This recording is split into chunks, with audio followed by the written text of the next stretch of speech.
Right. As we sort of discussed a couple of seconds ago, we do have a very, very busy agenda this evening. But before we sort of go into the full agenda, bear with me. Luciana, I'm just going to come to you first, if you wouldn't mind just letting us know apologies first, and then we'll come to welcome. We have apologies from Julie Easton, Becky Medley-Cott, and Kieran Hunjan. Thank you. And also we have a new member to the Sacre this evening. Alex, you've recently just joined us. I believe this is your first meeting. Yes, it is. It's my first meeting of any committee, to be honest. So. Well, you're very welcome. And this is, I think it's an interesting meeting because at the moment we're discussing our syllabus review. It's a really interesting one, and we're very happy that you're here this evening. So item 2, I'm going to hand over to Angela to start. I'll just say that I did.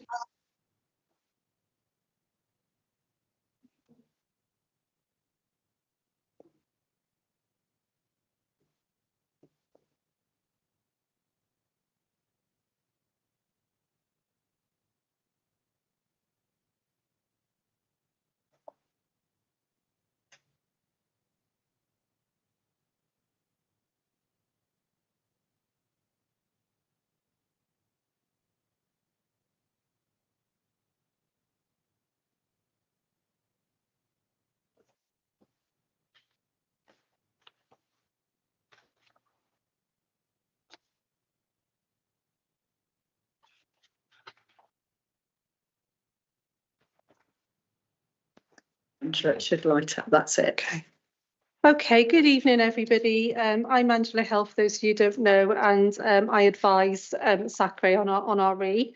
First of all, I'd like to just say thank you to everybody who has passed on their feedback and taken time and trouble in really busy schedule to have a look at the syllabus and to read through it. Really, really grateful to you.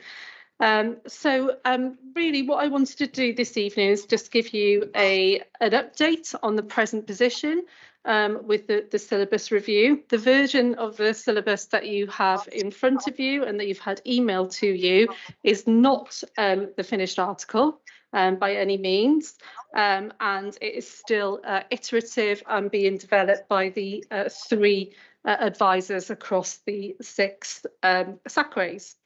Okay, so the aim this evening, we've got a strategic purpose this evening, and that is to think about and feedback on the draft of the syllabus in order to move things forward so that we can be in a position to have a more finished article when we meet in November, I think it'll be, in the autumn, and be able to be in a position to vote on whether to recommend that syllabus to the Sacre.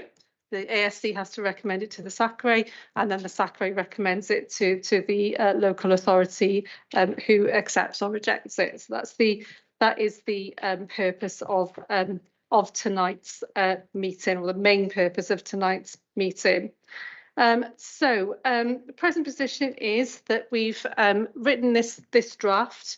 There has been a very long period of consultation, and within that period of consultation as well, what has happened is lots of things have been written about RE as well, including by Ofsted, which we have taken care to take into consideration as we move forward with the syllabus.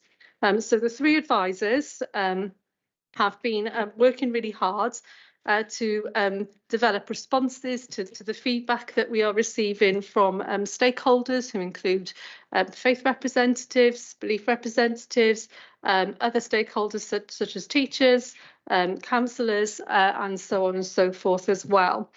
So there's been a lot of engagement, and so far, on the whole, there's been a warm reception to what we've created so far overall.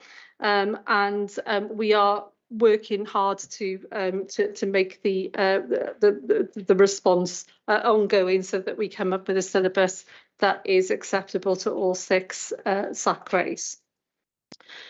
Okay, so what we've done so far, we have discussed syllabus. We've talked about what a syllabus could look like, and we've looked at commercial models and commercial samples that we could have adopted or amended, and those had been rejected by all 6 of the local authorities in favour of writing a bespoke syllabus for Berkshire. I think that one of the things that I do need to say is that in terms of some of the language and articulation within what you have in front of you here, we've had some comments about that, and there will be changes made. So certainly what isn't clear enough in the current iteration of this syllabus is the theory and contextualising, I guess, of the religion and worldviews approach. So I'm going to talk to you a little bit about that this evening as well. Could you move the slide on, please? Okay, so if we just look at what's been going on in the world of Ofsted in RE. So there have been a number of reports since 2013 that have been either about or relevant, or highly relevant to religious education. And really there has been a lot of work going on with organisations such as the RE Council of England and Wales, NATRE, National Association of Teachers of RE, Culham St Gabriel's and other interested parties in RE to respond to what Ofsted are saying and to think about how RE can be deep and meaningful. So the latest subject report into RE was published just in April.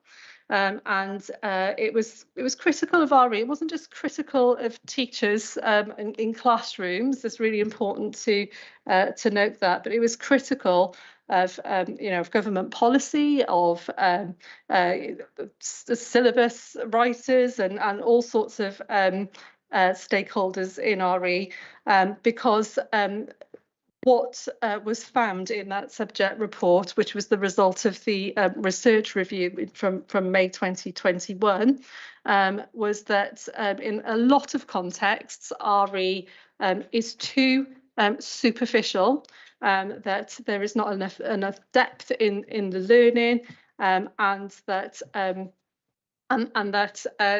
really and truly there needs to be so in some ways different approaches to RE to get that depth and engagement with students. So this really speaks to the need for a new syllabus model that is different to what we currently have. What we currently have is from 2018. That doesn't reflect that certainly doesn't reflect the thinking from the research review in 2021 or the annual report or the most recent subject report. So we need to have something in place that supports schools in order to obtain positive inspection outcomes in RE. Our particular syllabus. Should we taking questions? We're not taking questions at the moment. Okay, sorry. So we need a syllabus that reflects RE, that can be academically rigorous and knowledge rich, enables pupils to develop the 3 types of knowledge in RE that Ofsted identifies. So substantive knowledge, so the stuff, the nuts and bolts of the subject, ways of knowing, so disciplinary knowledge, and equipping students to be able to be independent learners and use different academic disciplines to study religions and worldviews, and also personal knowledge as well. So personal knowledge is about their position or positionality, as Ofsted like to call it, and that is having an awareness of your personal perspective and developing that personal perspective through RE as well. So moving on from that, okay, I think it's really important for us as we're thinking about the syllabus this evening to have some things in mind. So a syllabus isn't a curriculum.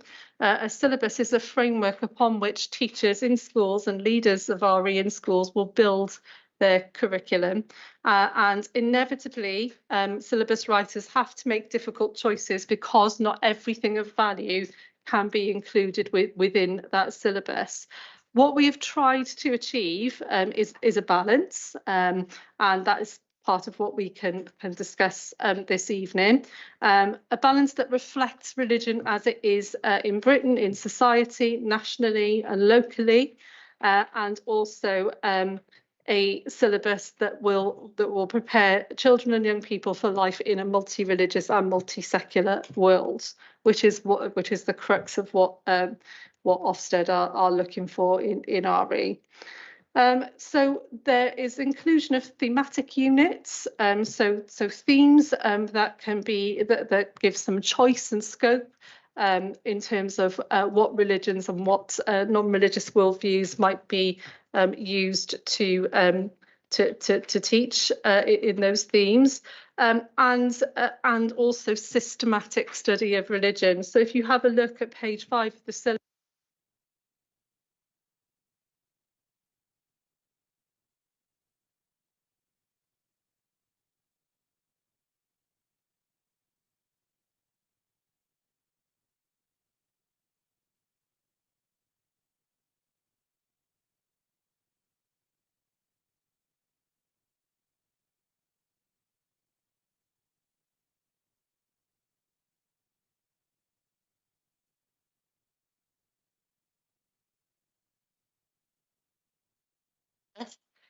Is not desirable educationally. It looks inclusive, but it doesn't set a tone for getting that depth of criticality, and also it can actually damage community cohesion as well if knowledge is partial and there are misconceptions that arise from too superficial a coverage of religions and worldviews.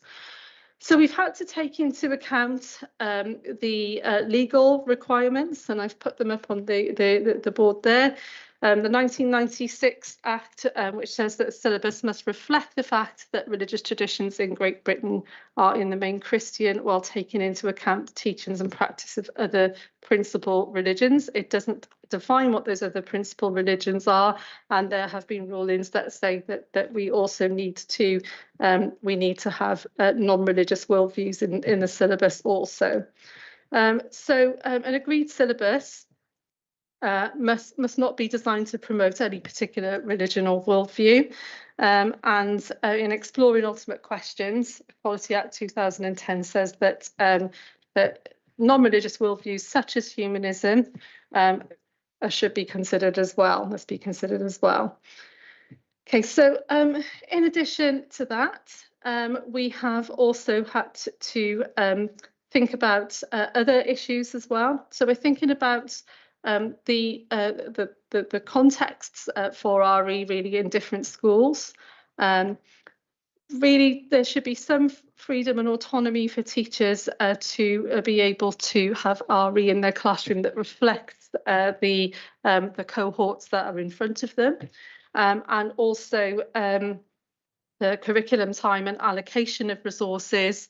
There will be very widely different ranges of teacher expertise and experience and so on. Apart from personal, social and health education and relationships and sexuality education, RE is taught by non-specialists more than any other subject.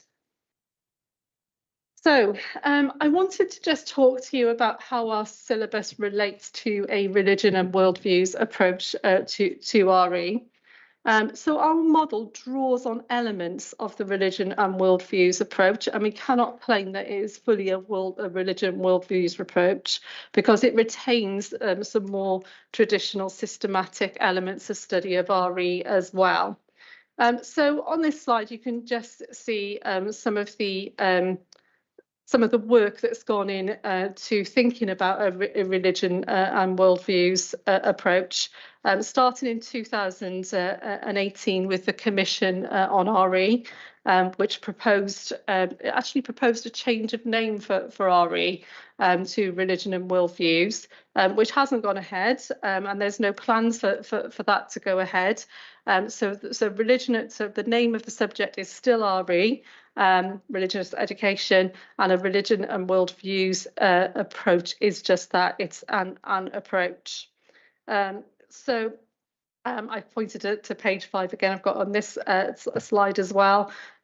So I think that within the syllabus model that we are proposing and this draft that we are proposing, there is actually an increased emphasis compared with the last syllabus on helping pupils to achieve a coherent understanding of several religions, studying them systematically, blended with a thematic approach as well. Okay, so very recently, beginning of May, the RE Council for England and Wales launched its handbook or toolkit for developing a religion and worldviews approach in RE. It's non-statutory, and it's the culmination of a 3-year project that collaborated with a wide range of teachers, advisors, and academics. It's based around a national statement of entitlement for RE, which really answers some of Ofsted's criticisms in terms of lack of parity between different schools in different areas in regard to the provision of RE, and tries to fill those gaps by recommending that there is a national standard. From that national standard, this is all spurred on from the Commission on RE in 2018. Work has been done by Deborah Weston and Catherine Wright at for the REC, that looks at a national content standard, which looks at the sort of fleshing out what a national statement of entitlement can look like. So if you wanted to have a look at the handbook, it is online, freely available. I've broken it down there to the 4 elements. Section B is probably the most helpful for people who are deciding on a syllabus or a curriculum, but there are those frameworks in section D as well. There's going to be 3 of them. There's 2 of them that have been published so far that look at how religion and worldviews approach can work in different school settings and academy settings. Okay, so I've said some of this already, really. It's just to kind of summarise and reiterate here. We have to bear in mind that well, we wouldn't be here talking about a syllabus, would we, if RE was a national curriculum subject. RE is locally determined, and there is an expectation that schools will include the content that is prescribed in a locally agreed syllabus in their teaching of RE. And you know, we're quite conscious that there needs to be some autonomy for teachers around that. We've tried to build that in as well. Okay, so national content standard is actually been approved, endorsed, recommended by a number of important organisations within the RE world. You can you know, have a look at that for yourselves. So there is widespread assent, agreement with that this approach can be a good approach to RE. Okay, so moving on. Okay, religion and worldviews approach. I just wanted to just reiterate really and make sure that there are no misconceptions. It's not replacing RE, it's an approach to RE. So it's a proposed way of moving forward within an educational setting of classroom RE, given some of the developments in academic thinking around religion and study of religion. Okay, so there's no legal requirement that RE should be taught with a religion and worldviews approach, but it does reflect the latest thinking, academic thinking on RE. And it does find wide support within the community, as I've said. The handbook does deal with some criticisms of the approach, and if you wanted to look them up, they're on page 87 and 88 of that handbook. So key to a religion and worldviews approach, and something that we really need to take care with as we move forward with the syllabus and the articulation of the language in that syllabus, is what's really key is that religion really is part of that study. It's a key part of a religion and worldviews approach. It is a religion and worldviews approach, not just a worldviews approach. There are some people who advisory level, like myself, who may have been guilty at times of shorthanding and saying worldviews, but greater care does need to be taken to make sure that we articulate properly that it is an approach that includes a study of religion and not just worldviews. So it's the study of religion itself. The variety, the ways in which religion can be understood is really key to a successful religion and worldviews approach. If you looked at page 46 of the handbook as well, Rob Threethy, who is an academic at the University of Exeter, talks about how that might be dealt with in the classroom, and how students might think about where knowledge comes from and what's being imparted to them in their RE lessons, and why they learn about certain religions and not others as well, because that can be part of the discourse in the RE classroom. Okay, so I'm just going to show you some examples. The National Statement of Entitlement encourages encounter with religion and worldviews, and looks at different examples and how religion can mean different things in adherents' lives, and it looks at the context for religion. And the different ways in which people understand, define and identify as religious as well. So really, it's very much this approach about the relationship of worldviews to religion and vice versa too. Okay, so moving on. Okay, so the religion and worldviews approach is based around three elements, and we need to do some work on weaving these elements into the syllabus model that we have. And those three elements are content, engagement, and position, and they align really well with Ofsted's thinking about knowledge in RE. So content, so the nuts and bolts of RE, really aligns well with that substantive knowledge that Ofsted talk about. Engagement, so how pupils engage with RE, how they go about studying RE, aligns really well to the disciplinary and ways of knowing in RE. And the positionality of the pupil, where they're coming from, and how their own views change and evolve through their study of RE, is very, very much a part of this model as well, and that relates to personal knowledge. And this is also reflected in the April 2024 Ofsted subject report as well. Okay, so what we are, I didn't realise there were different bits that come up at different times on that slide.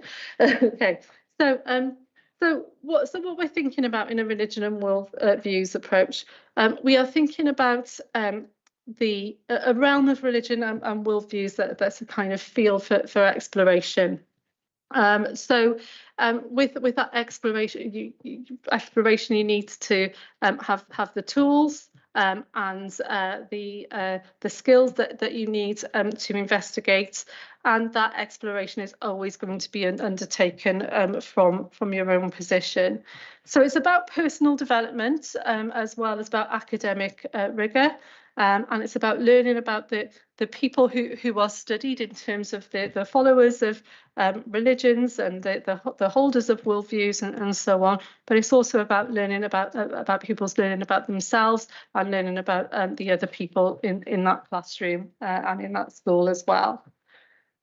So I won't talk you through all of what the approach is intended to do, because we've articulated that within the text of the syllabus, and we can refine that based on your feedback as well. And I think I've covered most points already. There is articulation there to think about personal worldviews, organised worldviews, and religions as well. So there is depth of exploration there, and it really is designed to be inclusive in the classroom and to reflect how religion and worldviews operate in many people's lives today. I'm just going to go to, I think it's penultimate slide now. Thank you all for listening. So if we're looking at some of the features of a worldviews or a world religions approach, which is what we currently have, that approach really it can lead to pedagogies that tend to have a kind of textbook articulation of what religion is about, and to maybe neatly categorize religions almost in silos, and it's in some ways a more simplistic way of engaging with religion, belief, and worldviews. And there is some potential for diversity, and the religion and worldviews approach looks towards a more kind of interpretive and critical model for RE, giving clear context, but also more of an evaluative element as well, which could arguably prepare pupils for study at external exam level 2. So I've just given you some posts. Thank you so much, Emily. Some signposts really for just key things that you might want to have a look at in that REC handbook that can give you a steer and a guide. So page 77, for example, that gives a rationale. Page 85, 86, value and advantages, but then page 87 and 88 acknowledges some of the challenges, and there is that acknowledgement as well of the tricky relationship between the school subject of RE, religious communities, and also the whole world of non-religious worldviews as well. Okay, so this evening's discussion, what we really want to do is to think about some of what I've said now, and also to apply that to this evening's discussion, and to feed back on the syllabus to inform its further development. I realise that is a huge amount of stuff to take in. It's really difficult in terms of some of the newness and the different types of thinking and debates and so on. So to be able to articulate just some of that to you within a Sacre meeting is a big expectation for people to take on board everything that I've said. but hopefully that's given you a little bit of a glimpse into where we're coming from and what the syllabus is about and what we're hoping to achieve. Thank you, Angela. Before I open the floor to questions, and I think the easiest way of doing it is people to put their hands up and I'll come round and take sort of questions and comments. Just reiterate that this is a draft, which we're currently working our way through, as sort of Angela's put up there. And that just to remind, we are strategic. We're not operational. We're not the boots on the ground. We're not the teachers. We're strategic. This is a syllabus, not a curriculum. So I'll open the floor up to any questions and comments. Kira. I understand that it's only a draft, and I have a very broad philosophical problem with this syllabus, and it comes to the question is actually what was missing from the old syllabus. Now I do RE every day, like that's my full-time job. We deal with Judaism RE, and we've been dealing for years with the problem that yes, there were problems with the way RE syllabuses were designed that were reductive, that were excessively Christocentric, excessively focused on belief, so that when you try to teach a religion like Judaism, which isn't about belief, it's about behavior and belonging more, you end up putting a square peg into a round hole. And that had been a problem. But the last syllabus was finally, we saw progress towards moving away from this excessively Christocentric view of RE, where it was all about what people believe. It wasn't perfect, but there's a bit of balance there. So you had key questions such as, I'm reading from the old syllabus, to what extent does participating in worship and/or prayer generate a sense of belonging? How might beliefs and community shape a person's identity? So you have explain how beliefs, practices, and community can support and determine responses to matters of life and death. You have this interaction where you're talking about people living in community with their behavior shaped by tradition which they inherit, and that then shapes their view of the world, and they have a commonality with others in their community through shared practice. And that was in the old syllabus, and it was real progress. I know in theory, the worldview's approach is meant to be making things better, and absolutely I agree with putting a cross between when my husband goes to schools every day teaching about Judaism. He never teaches just about Judaism. He's always bringing in the other faiths of the people there and making connections. That I believe in that, absolutely what we do. But what I see here is a syllabus that's actually gone backwards. And so I understand you want, because it's, and you say it's just words, just sort of like Freudian slip, calling all the religions worldviews. We didn't really mean it, but when you call them worldviews, the words you use affect the way you think. And when you're thinking of religions like Judaism and Hinduism as worldviews, then you start to think, well, the beliefs of Jews, the beliefs of Hindus affect their actions. That's not how Judaism works. Judaism, a primary fundamental principle is Na'aseh v'nishma. Action leads to belief. That it's the other way around. And so I'm looking through.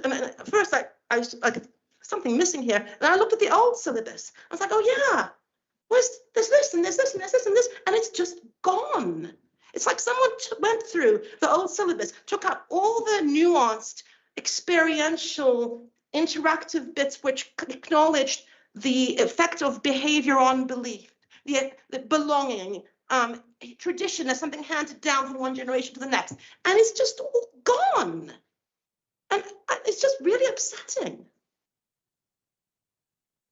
Okay, well, we'll take that on board, Shira. I don't agree that it's all gone. There is. Look at the old syllabus. I'll give you. I've got a highlighted copy here. I highlighted the questions. The questions that are the sorts of questions that are just missing, and it has to do. Look up tradition in this new syllabus, as opposed to the word tradition is being used as a synonym for perspective, worldview. It's all about what the individual thinks. There's nothing whatsoever in this new syllabus dealing with tradition as something handed down. Look up the word identity as to do with the way people develop a sense of identity as part of the community. No, the only mention of the word identity was gender identity, which was totally inappropriate, shouldn't have been there in the first place. That's the only mention of identity. I don't understand why somebody would just wipe out that nuance. And it's not making the curriculum more broad, more inclusive. It's actually making it more Christocentric. It's a backward step, not a forward step. Okay, and I'll note those points, and you were kind enough to feedback on the syllabus as well, and your points have been taken very seriously, and we are working on how we can respond to those, Shira. Thank you so much. Sheed. And thank you for your brief. First, a couple of points. You know that handbook you're referring to. Where is the handbook? We haven't seen it. We haven't got it. I was looking at the. It's online, isn't it? Is it online? Is it? I thought it was given here. Right? I was looking for the pages we were referring to. I thought, where is it?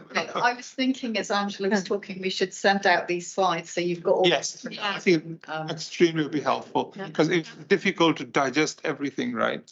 What you just said in the last few minutes. Yeah, absolutely. And we need to take some time, and also the references which you mentioned as well. You know, we need to obviously look at those references, etc. Yeah. A couple of points.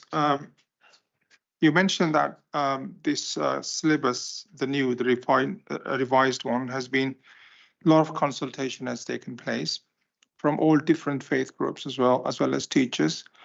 Do we have a listing of those stakeholders who actually have taken part, and or if their feedback has been considered? And also, I was looking at the list, right? As a representative of Islam, I didn't see anyone there from the Muslim faith group. So maybe it wasn't there, but there is one. But I would like to know who, because I've actually consulted a couple of people across Berkshire, and none of them actually have come forward to say, look, we have been consulted. Didn't you have a meeting with the Muslim reps? We had a meeting with the Jewish reps. Did you not meet together the Muslim reps? Okay, right. I wasn't part of the meetings, if there was any. So I just like to know who those stakeholders are. If not, you haven't got a list now, but you can give me later on.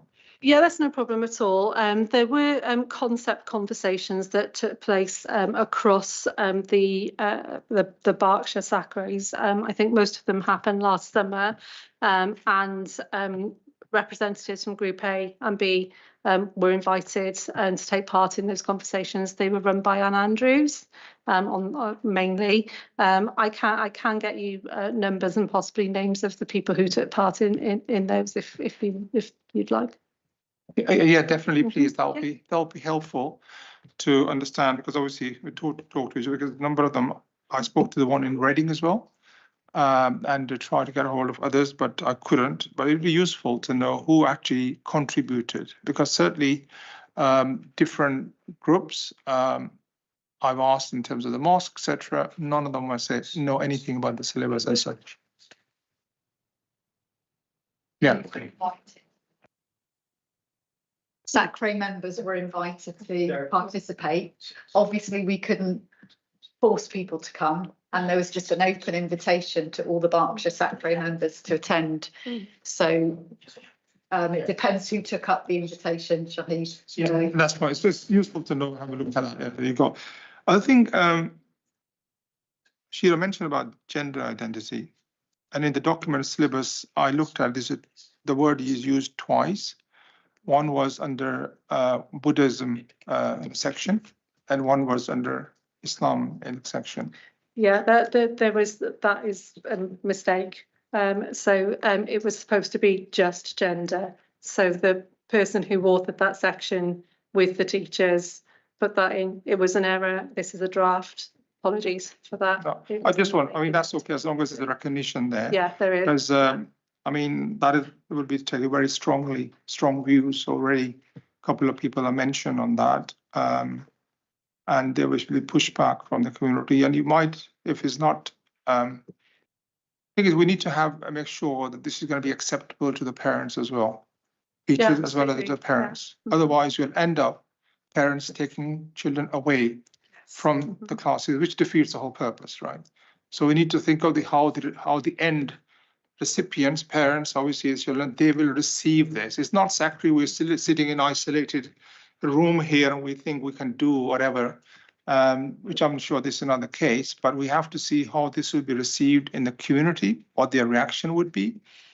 And I can certainly see within the Muslim circles, if the parents find out that they're being taught this particular aspect, they will definitely take the children out. So again, I'm just being mindful of the fact. It was the incorrect articulation. So, that's fine. Moving on, next one, the world religion and the worldview. Again, I searched the syllabus, it appeared 69 times in the syllabus. But it doesn't actually define what does it mean by worldview as such. It is not very clear. I mean, you actually articulated, but there was a slide I can't actually see from here what that said as well.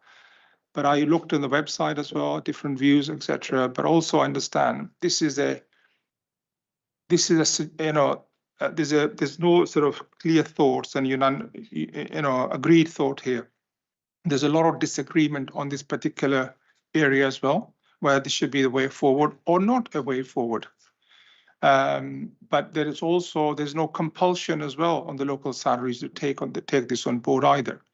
But also there's depending on what, so it's up to them whether they should take it on board or they shouldn't. And there's no compulsion either from Ofsted or from the central government as well. That's my understanding, and correct me if I'm wrong. you are right. That is correct. And I think that's an improvement that we can make in the introduction, making clear what is meant by religion, what is meant by worldview, and demystifying those terms in reference to the syllabus. So that's really helpful. And just another last point is, I mean, obviously worldview is one area, but religion, with Christianity and Judaism as well, with thousands of years of history to go with it, the culture, this people's identity, billions of people around the world, they are defined by their religion and their beliefs, and it's a way of life. It's not just simple an idea from their point of view. So it has actually, the words we use has a significance, they have meaning, and they actually have impact as well. So we need to be very careful the language which is used, because obviously language, you're planting ideas in people's minds. That's what, and if they plant the wrong ideas, obviously it will be received wrongly, and it will be the impact and the will not be as we desired. Totally agree with you there. Language is crucially important. This is one of the difficulties of showing something that is in draft form, is that that language hasn't been refined, and this is why it's helpful to have these discussions so that we can make sure that we can do our utmost to get things as accurate and as acceptable as what we possibly can. It's helpful. Thank you. And also, just last is, can you talk me through what are the next steps, right, from the syllabus refined, and what are the timelines, and will we get an opportunity for another suggestions or to modify, and what is the timeline from now until it's going to be finalized? Okay. So in this summer term now, the Sacres across Berkshire will be meeting at various points and having discussions as we're having. And from that, then the syllabus writers, the three advisors, will take on board the suggestions that we have received, and engage in a further process of writing and refinement. Also doing the things that I said as well, like looking at the three strands of content and engagement and so on, and building that into the syllabus, and thinking about frameworks for assessments, and measuring progress within RE as well. So all of those things will take place. The timeline is that a syllabus will be ready to go into schools in September 2025, and we will discuss this at a later point in the meeting. The hope is that can be that the syllabus can be accepted and launched, so that RE across Berkshire can be celebrated, and that teachers can be trained really, and start their training in how to deal with the new syllabus. That's going to be what, next year, 2025, Yeah. talking about when the September. Just last one from me then, in terms of approach, religion and worldview, is that the definitive way it's going to go, or is it going to be an opportunity to actually give input to that? Because it's obviously quite a big document to go through, and also the other documents, handbook as well, to go through and give some really thoughtful, point of view.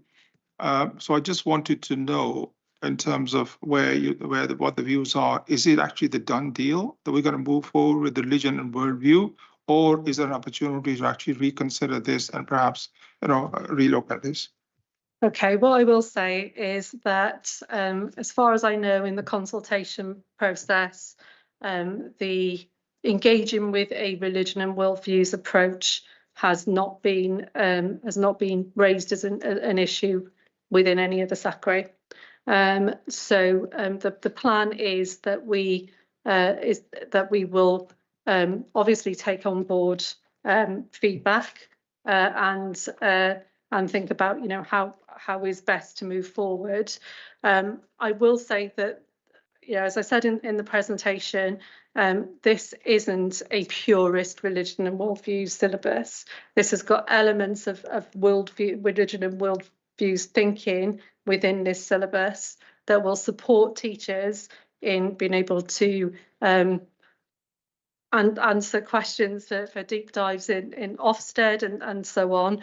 But there is enough scope in here, or we're hoping there's enough scope, and you can tell us what you think, that teachers will be able to think about the pedagogy, the way they teach their pupils, and the way they do RE in their context to know to use their professional judgment to do what's best for the pupils that they have in front of them as well.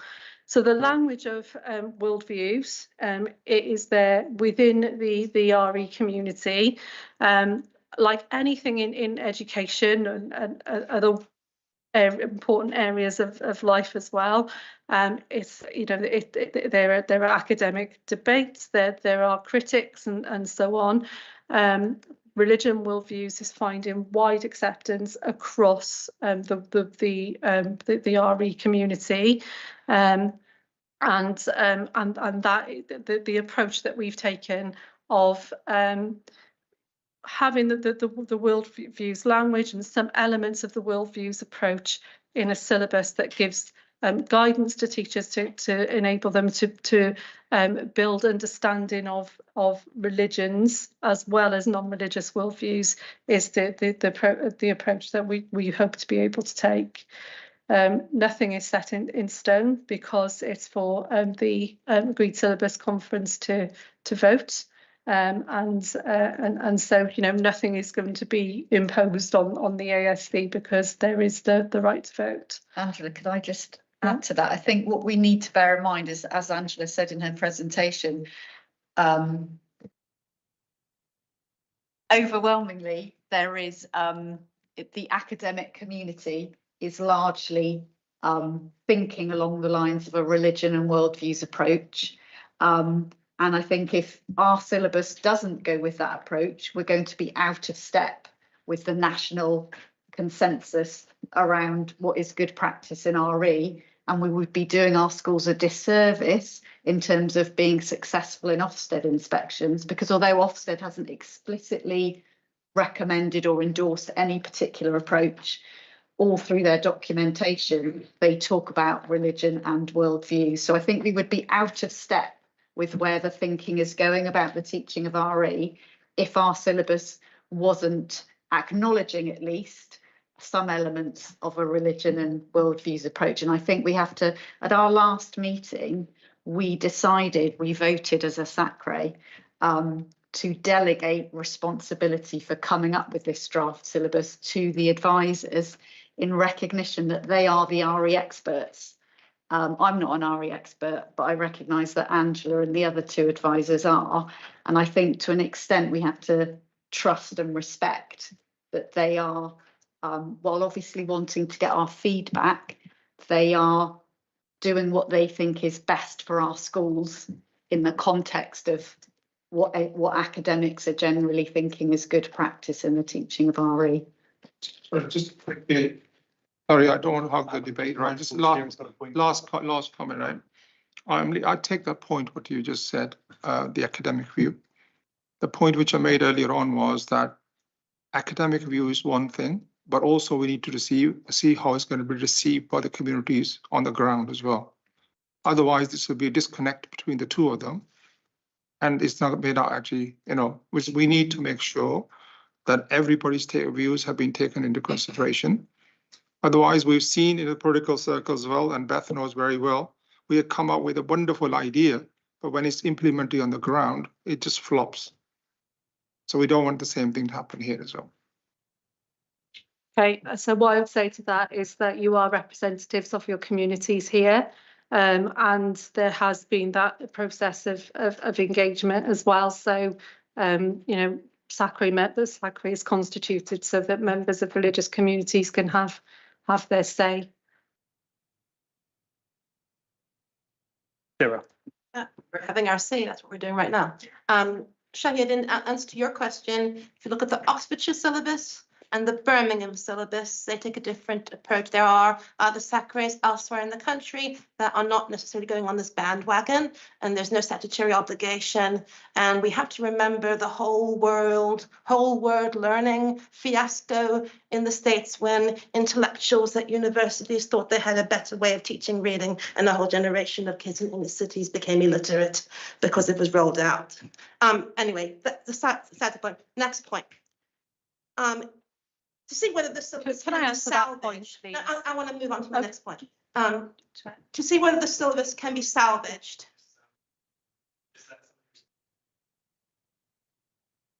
Not just also language as well. Things are saying bandwagon's not appropriate. You're acting like we don't have a say. That's the way it feels. So I'm just making the point that we do have a choice, and we shouldn't feel pressurized to have to go along with something because it's the way it's done.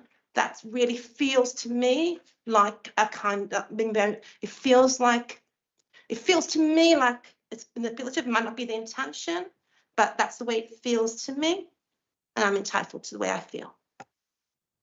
You absolutely are. I was going to respond to the point about the Oxford syllabus. That's under development as well at the moment, and that is moving in a worldviews direction as well.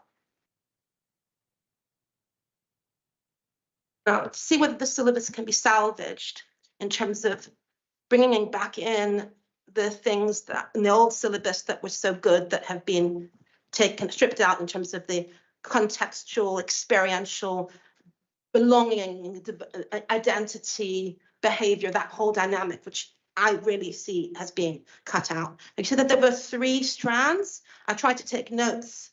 I know one of them is personal perspective. What were the other 2? Content, engagement, and position. Content, Engagement, and position. Oh, no, and I'm not talking about those.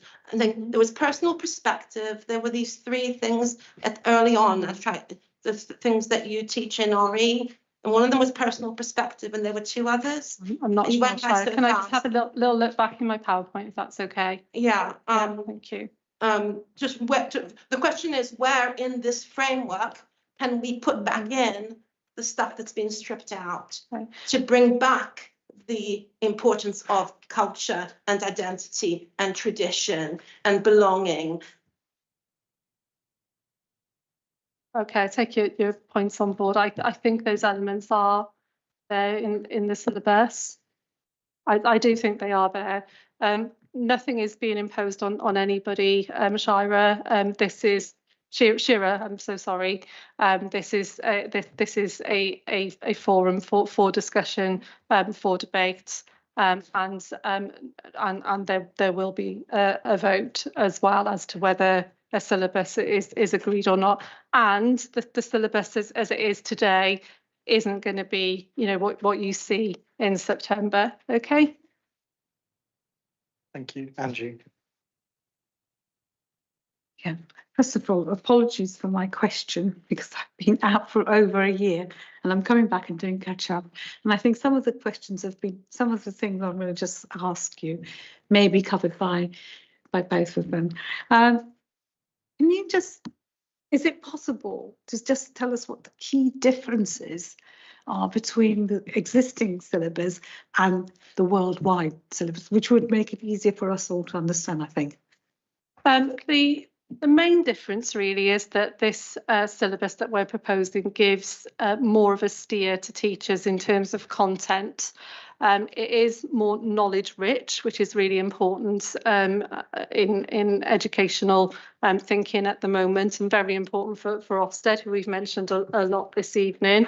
There is more detail in terms of what religions are covered and where, and building of substantive knowledge about religion and about non-religious worldviews, and also it takes into account as well that pupils need to encounter non-religious worldviews before they get into secondary school as well, which was something that was missing in the last syllabus.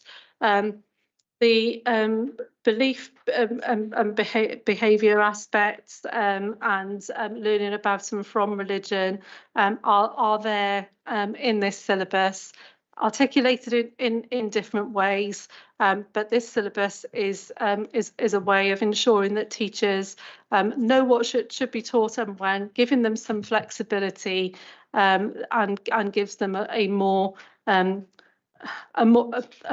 rigorous steer as to what should be taught, and the emphasis now is upon scholarly RE that's academically rigorous, but which also supports personal development of children and young people and can be personally inspiring as well. So that's what we are trying to achieve. What we have in this document is an unfinished draft.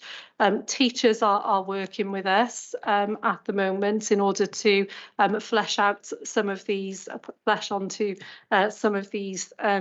these questions and think about how they can be articulated so that they do encompass the important aspects that Shira was talking about in terms of tradition and culture, and an identity that you might not see in this bare bones draft that we have in front of us today. I hope that helps somewhat. Yeah, I mean, unfortunately, I haven't had time to read through this or anything. But can you just tell me fundamentally the questions, the key question overview that you've given in this document, is that different to the one that we had previously in the syllabus? Yeah, it is different, but also but there is continuity there as well. For example, the Real People, Real Faith work that we had a Westhill award for, and the Sacres worked really hard to get those videos of religious believers talking about their faith in their places of worship and so on. That has all been considered and built in to this curriculum as well. What I will say is that the concept conversations that took place with Group A and B members were integral in composing the key questions in this syllabus, and teachers have had opportunity to look at them and refine them as well from their professional perspectives too. Just a quick observation, because just at a glance, you sort of said in the table, the upper key stage 2 will cover the Hindu Dharam. Yet when you look at the questions that have been asked, there's nothing about Hindu there. There's no questions there to relate to it. And also it seems that, it's only been taught in 2 stages. And I wonder whether that's appropriate. Okay, that's something that we can look at and we will look at. It might be that the questions are being developed. I'll check that with Anne, who's leading on that. So thank you for bringing that to closer attention. it's not possible to teach all religions in all key stages. You know, it's not a value judgment about which religion or worldview is more important than another. What we're trying to do is reflect religion in society, and it's not a perfect or scientific method of doing that, and we just have to be as fair as possible. But what we have done is we've built in thematic units where we give teachers a choice of what religions they're going to use to teach those units, so then that they can ensure that they teach the religions that they have the expertise in, because that's really important, and also that they teach the religions that are important in the lives of the children in their classrooms as well. The other observation that I make, and a quick observation on this, is that the way that you teach the different religions in the different key stages, for instance, Hinduism is only twice, and some of the other ones are 3 times. So there just seems to be a little bit of imbalance. I've got one more question after that. Okay, yeah, we can look at that. That's no problem at all. We can have a look at that, and we can think about the rationale behind that as advisors, and discuss that point. That's no problem at all. And this is why this meeting is really useful, because we can hear your views. Yeah. And also, there was an email in the suggesting an extraordinary meeting in July to discuss the syllabus. Is that still on the cards or not? Because from the feedback from today and all the other Sacres, because we're obviously working across all of Berkshire, they haven't had their meetings yet because of PERDA. So some of their local authorities said they've got to wait till after the election. So we won't have that meeting, and we will reconvene the ASC in September, when hopefully Angela will have a bit more of a document to present, and it might be at that meeting where we will take the vote. So the next meeting is in September and not November, because November was mentioned at the next. November. It'll be in the autumn term. Right. So will that still be a draft at that stage, so that we can comment on it still at that stage? Because it seems that we won't have. I mean, obviously you've presented a draft today. We're commenting on it. You're going to go back with the other Sacres. They're going to comment on it. We need to have. I do. Sorry. Do you hear what you're saying? The aim is, sorry, go on. But the consultation period, there's been a long consultation period for this. It's been over a year. So it's gone out to faith member groups, so group A and B. So you're talking to about sort of faith. It has gone out to other representatives. It's gone out to teachers. It's gone out multiple times, and it's now coming to us to have a look at. I mean, I don't know if you want to have an out to that. Yeah, I was just going to sort of share the thinking is, I think I'm right in saying from the advisors, Angela, that because we have had a long period of extensive consultation already, Andrew, and we can't go on forever. And we never, so we need to, we're already delayed in getting our syllabus to schools. And so I'm getting emails quite regularly from schools saying, could you let us know when the syllabus is coming, because we're reviewing our RA teaching. It'd be really helpful to have the new syllabus. So we do need to have a time limit on the consultation period.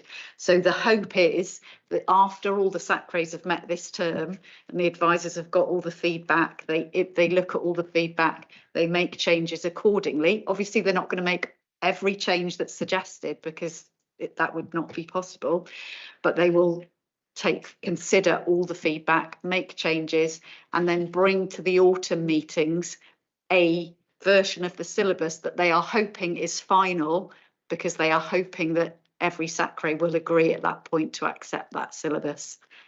That's what the hope is. I think I'm right in saying, Angela.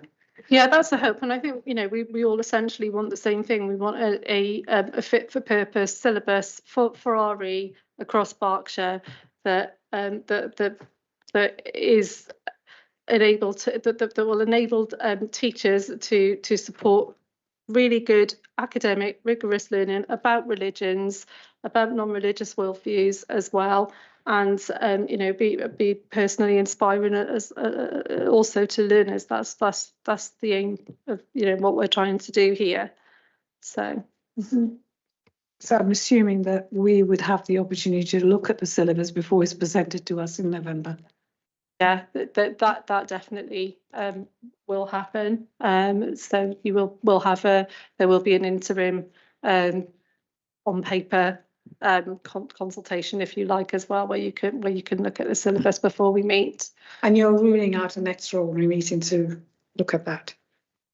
The 3rd of July is just not feasible because there wouldn't be enough time for Angela and the other advisors to have got all the information from the other Sacres. So I think we're quite fortunate instead because we're going today and we can present this information to Anne, but the other Sacres wouldn't have had an opportunity.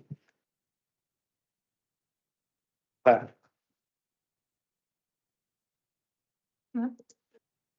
just to start with, say thank you to Angela for that initial presentation. I found that really helpful to be able to see, I guess, the high level view of the amount of kind of knowledge. Sorry. I find that quite reassuring in terms of knowing that the syllabus that's being developed is based on that kind of rigorous review of the evidence that's out there. In terms of, obviously, I felt involved and I felt like I've had that opportunity to feedback previously.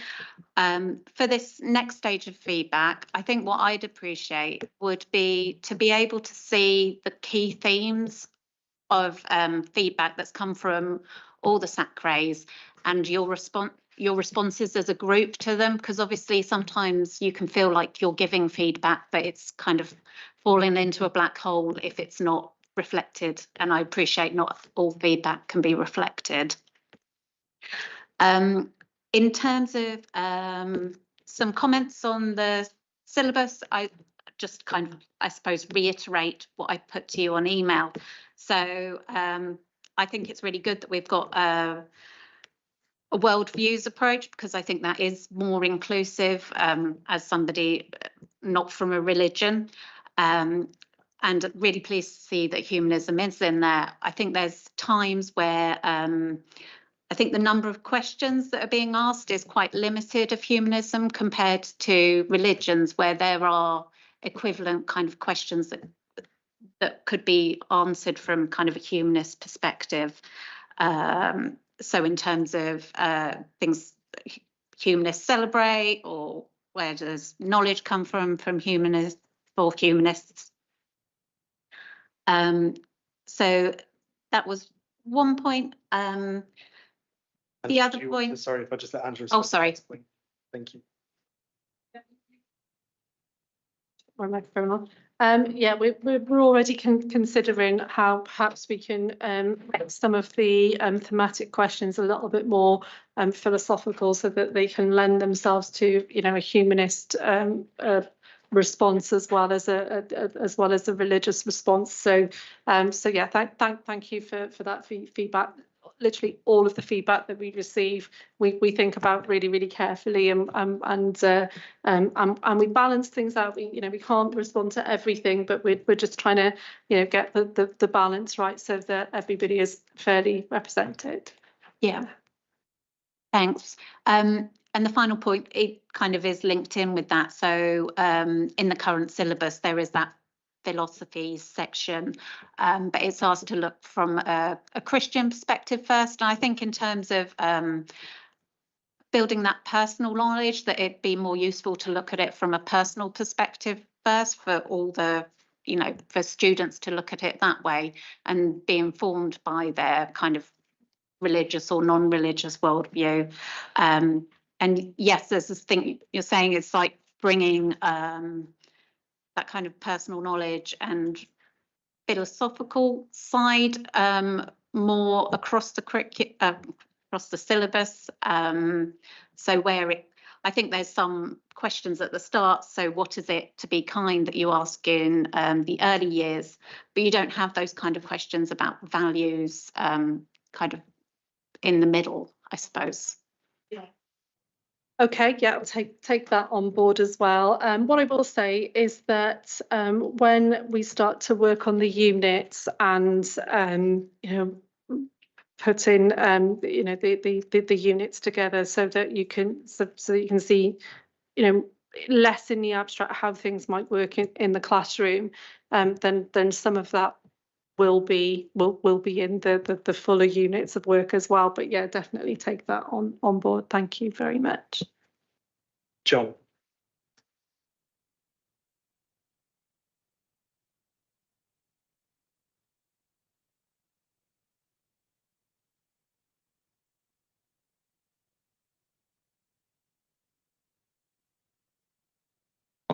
There you go. Sorry. There's quite a few bits I wanted to mention, so do please tell me to buzz off if I'm taking up too much time. Please obviously say your points, but if you just stop at each one, just so Angela can have an opportunity to respond if needs be. Yeah, fantastic. There's a couple of things that have come up that I wanted to sort of respond to. I'm not an expert on the last curriculum the last syllabus as it compares to this one. But I am very keen that it isn't overly about beliefs, that there is also an emphasis going through the syllabus about the other elements of religion and being involved in a religion, which are cultural, which are not to do with beliefs, but that are more to do with being part of a community. And I think it's very important that that's taken into consideration. I think this syllabus does do that, but I don't know to what extent less or more than the previous one. There was also a point that was raised about the people involved in the process of putting the syllabus together. I think it would be really helpful from a sort of transparency perspective, just to have a list of which people from which groups have put that together. I know that the law states that the syllabus, I think the phrase is, reflects the religious traditions of Great Britain are in the main Christian while taking into account practice of other religions. However, I think the word, the sort of phrase overly Christocentric has come up, and I think that's something that we should really be listening to, because I think it's a potential danger that we fall into when creating a syllabus that is sort of predicated upon this process. So we're not starting with Christianity and then comparing everything to Christianity, or teaching everything in a kind of, well, this is what Christians think. The approaches are very different, and there are what it is to be a member of one religion and a member of a different religion are not automatically comparable. And I think it's really important that that is distinction is made in the syllabus. That's really important, and that's why some of the sections on different religions look so different to one another, because we're very conscious of that. And I think that's going to be something that we have at the forefront of our minds when we're continuing the development. Brilliant, thank you.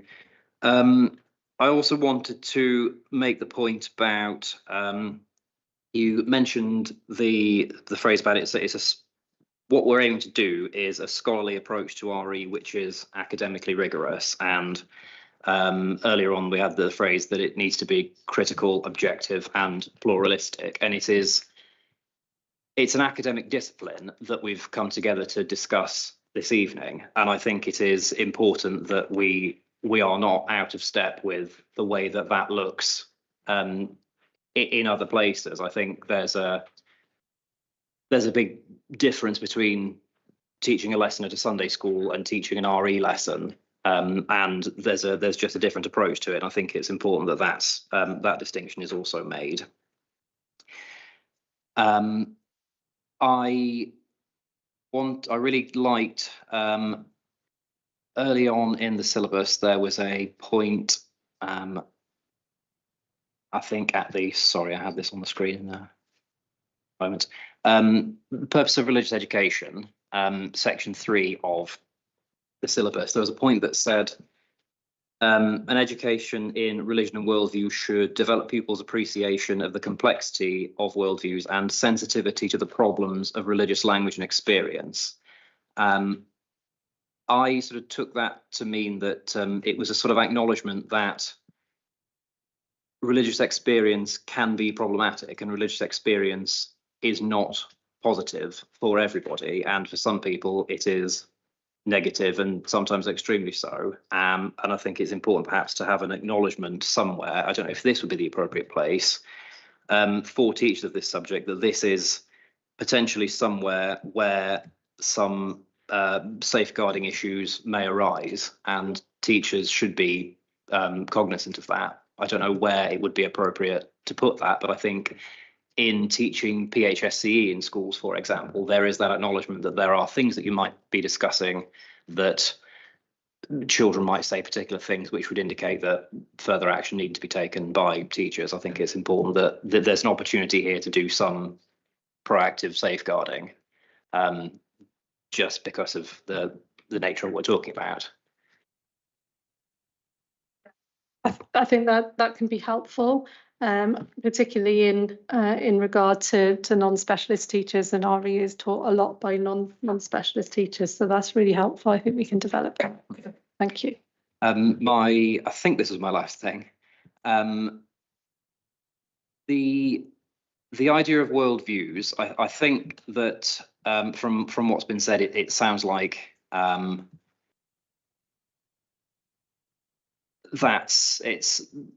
like the discussion that we've had about including those aspects in part of an RE syllabus. I think the way that we're talking about it seems to make sense.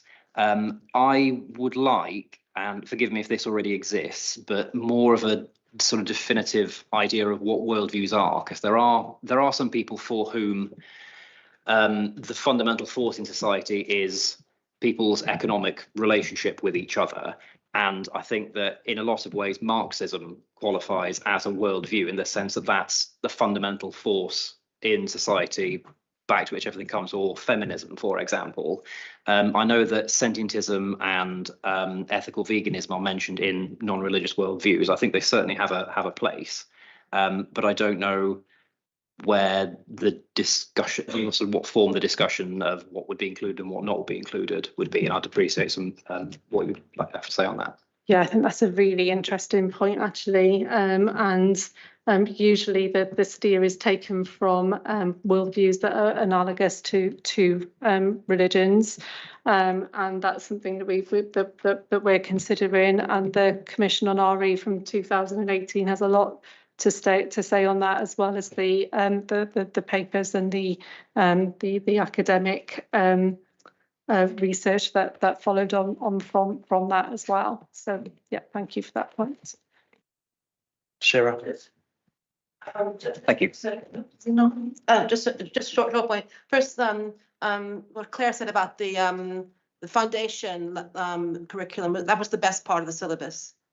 I liked that bit the most because it was the most just kind of, it had oomph to it. It had substance, which you have to do, but that I liked. Now you mentioned about making some of the questions more philosophical so that they would be able to apply to humanism. Now I think this is the problem. You cannot use the same key questions that make sure that they will apply to non-religion and to religion and expect that you'll be able to teach about religion. And this is the core problem with this framework, is that we're trying to put it's square peg and round hole. So it is actually necessary for key questions not to necessarily be the same across all religions and between religions and non-religions. I understand this. The problem is what you want to do with the worldviews approach is have similar questions across so that you can draw connections. But there has to be a balance between the desire to have similar questions. So when it comes to, of course, broad ethical questions such as abortion and etc., then you need to be asking, how do Jews, Muslims, humanists, Christians, etc., deal with this issue, which we need to think about across. But what you've got to avoid is reducing the questions to do with religion to those that could also apply to non-religion, or else you actually won't, you'll end up again with this framework that doesn't fit religions like Judaism, which are not primarily about what you believe. in the way that humanism is. Okay, I wasn't talking about homogenising the questions across the whole syllabus.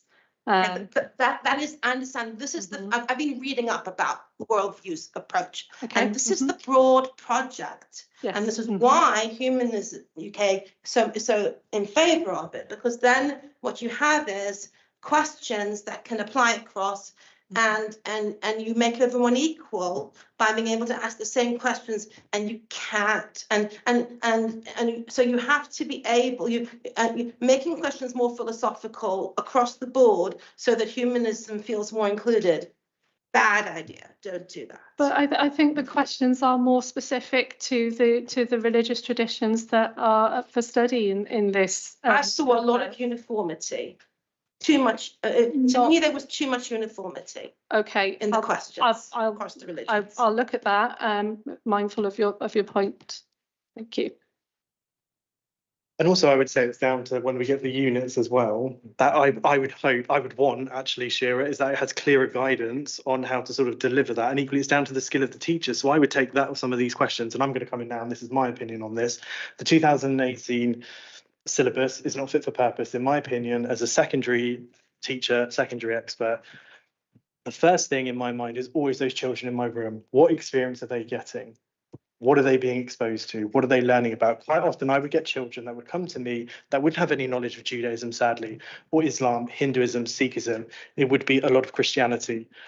I made the decision as a secondary teacher to teach Judaism and Islam at GCSE, much to the disadvantage of my children, because the syllabuses are very Christian and Christian-centric. And there's questions in it that say, I don't know, how would people respond to environmentalism? You must refer to Christianity to answer. My children were at a disadvantage because I picked Islam and Judaism to give them a different perspective on things.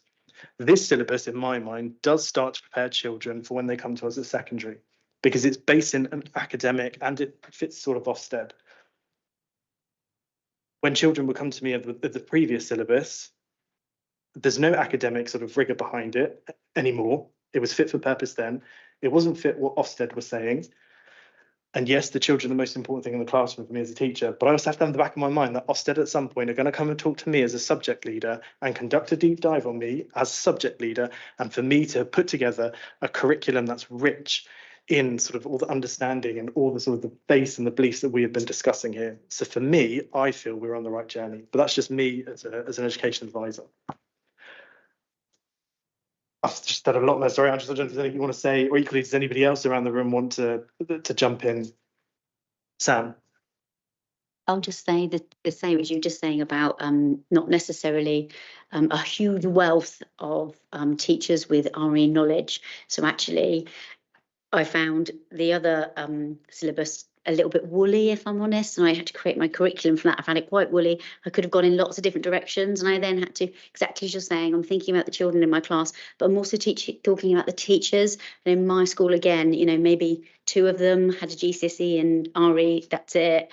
You know, I'm trying to make something work for them so they can understand it and they can produce a really good lessons for the children. So this is more detailed. So I prefer this for, and I actually see there's quite a lot of crossover with the questions. As I'm looking at them, I'm thinking, oh, I've taught a unit just like that, taught a unit just like that as I go along. So I think maybe I have to unpick, maybe, like you said, a bit more about what's still in there. But yeah, we do need to be mindful of the fact that there's not a lot of RE specialists out there in schools, and we need to give them a syllabus that they can create a curriculum from. I think that is the challenge, isn't it? There are so many different contexts for RE and so many different levels of expertise. So you have people who've got, you know, doctorates in theology who are teaching primary RE, and you've got lots of people who haven't got even a GCSE in RE, and then, you know, how do they use a syllabus that is very open-ended? To build a curriculum. Building a curriculum is an art. So really, the idea of making a syllabus that is more detailed and that does give more specificity in it is not just to respond to Ofsted and, you know, the knowledge-rich curriculum and, you know, all of those factors, but as Stephen says, you know, to put the teacher, you know, the end user, the teacher and the pupil in the classroom in a position where a lot of that work is already, and a lot of that thinking has already been done for them, and that they can be assured to a greater extent that they're going to be able to deliver something that's, you know, that's broad and balanced, that's critical, pluralistic, objective as well. Thank you. John. Hello, sorry, me again. I wanted to, I think perhaps pick up on your point a little about the syllabus now compared to the one previously. And the way that it works in the classroom. It's obviously extremely important to think about that. I think one of the things that I liked about this curriculum was that it seemed to have made an effort to be, I don't know what the phrase is, but moving forward or trying to be relevant and trying to reflect where we are now, if that makes sense. And the world that we're in now is different to previously. I know we're talking about religions here, so we're talking about thousands and thousands of years of history. But I did like the fact that Bertrand Russell was mentioned in the syllabus, and the debate between Christopher and Peter Hitchens was mentioned. I know that's only a tiny thing, and they're not necessarily what you call religious scholars, but I think it's a good thing that it seemed to reflect that religion and people's religions and practices and beliefs are not something that's set in aspect. It's a thing that's alive and changes and deals with things that happen in society. And a curriculum that we look at, a syllabus that we look at today might be different from one we looked at previously. And it did seem to be making an effort to engage with the here and now a little bit more, I think. And I'm just going to give an example on a key question, sort of, actually, so we have a couple of your points. So I'm thinking, for some of the children in my classroom, quite often they would come up and ask questions. And I had a fairly sort of sizable Muslim population. Some they would obviously often celebrate Eid. And some of sort of the children who weren't Muslim, they'd come up to me and be like, why they're not in school? And this question here, how and why did Islam become global religion, its impact on health? That, for me, I can take that as a teacher and unpack that, and then I can start bringing in Ramadan, and I can talk about the history of Ramadan, and then I can talk about why their friends are not in class, and actually how they can show these children respect, and that they're not going to eat in front of them or drink in front of them because their children are fasting during Ramadan, and then they're going off to do Eid, and actually how that has become culturally in the Muslim world, it's huge. And if you go to Morocco, everything shuts down during the daytime because everybody is fasting, and then it all opens in the evening when they break fast. For me, I do think this is a path as a teacher moving forward, and it's not perfect by any stretch of the imagination. This is a draft, and all these points we've had in these discussions have been amazing, and I think they're going to be really useful and beneficial for Angela, Anne, and David, our three advisors, to really pull this syllabus forward. That's my sort of piece, but I don't know if anybody has any other sort of questions or points for Alex. Yeah, following on from point. Sorry, I don't know your name. Oh, John. John. Following on from John's point about Marxism. I went to Vietnam last year. I had the privilege of going, and I can say that Marxism is just as much of a religion for some people as Christianity is, and I think. And not being a Labour councillor, I'm kind of being a Labour councillor and also a Christian. I'm kind of confronted with both in my life quite a lot. And I can say that the debates are very similar, right? Within the Labour Party, you see the factionalism that goes on with people saying, and the question seems to be, what would Marx do, right? And in the same way in church, you look at the different denominations within the church. It's well, what would Jesus do, right? So I think. In that respect, very, very similar. I just Googled whilst I was thinking about this, what proportion of the UK would identify as socialists. And socialism is not the same as Marxism, but again, it's, you know, we're talking about different denominations, if you like. And it's 54% of the population.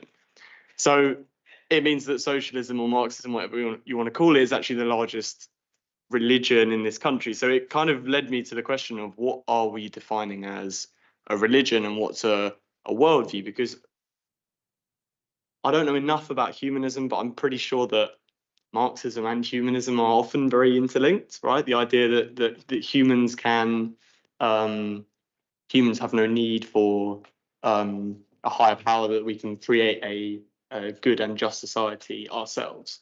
There are at least similar themes there. So I don't know. I guess what is being defined as a religion here, and what is just, I don't know, an ideology, or what is actually the difference?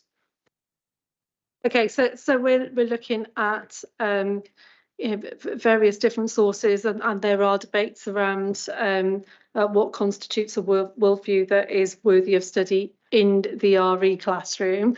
The core report in 2018 problematised this, and those I suppose you could still call them worldviews, or that are related specifically to economic systems and models and so on, but were regarded as for worthy of study, but not in the RE classroom. They took the view that that a worldview had to have some sort of closer analogous relationship to a religion. I know that's really debatable, Alex, and they used some of the terminology from human rights law as well. So cogency, seriousness, and cohesion as well. But yeah, I mean, these are important discussions, important debates. We've tended to err on the worldviews in this syllabus and prescribe those worldviews which are seen as more explicitly analogous with religion. It's not a perfect model by any chance. It's a really interesting point. And yeah, I mean, that is kind of what I expected the answer to be. So based on that, then I think there's been points raised about how the syllabus is centered around Christianity, or at least the way that the questions are framed is centered around the Christian faith. And I think essentially what you've said there is that Marxism does not qualify as a religion because it's answering different questions, right? And I think that's exactly what your point is about Judaism. It's not answering the same questions that Christianity is answering. It's answering different questions. So I guess the question I'm asking is, what questions are we attempting to answer here, and which of these questions count as RE and which of them don't? Because I think there's arguably a lot of stuff in here that I would say doesn't count as RE, and there's a lot of stuff that's not in here that I would say does. So what's the sort of criteria we're using? Okay. Well, as I say, we've used the core, and we've also listened to our Sacre members across the 6 local authorities, and we've come up with some and teachers more generally as well. So it hasn't just been the teachers within the Sacre that have been consulted on the development of this syllabus. There was an open invitation for teachers across Berkshire to come and contribute to the syllabus as well, working in groups with their particular ages and phases. And so those are the decisions, imperfect decisions, yes, and debatable decisions that we have taken for what's on what's been included and what's up for study in this syllabus, and also with a degree of autonomy for what teachers can take or leave, that use in their professional judgment, and thinking about what's best for their learners in their classrooms.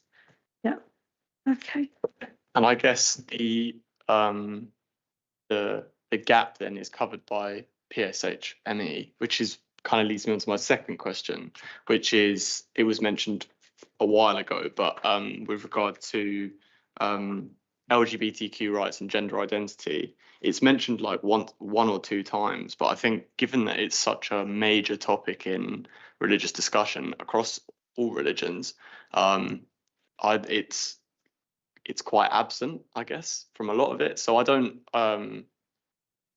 not really sure even what my question here is, but how did the conversation take place about how it was included? Because I think it's I think almost everybody here thinks that it should be quite a major or an important point of discussion in RE lessons.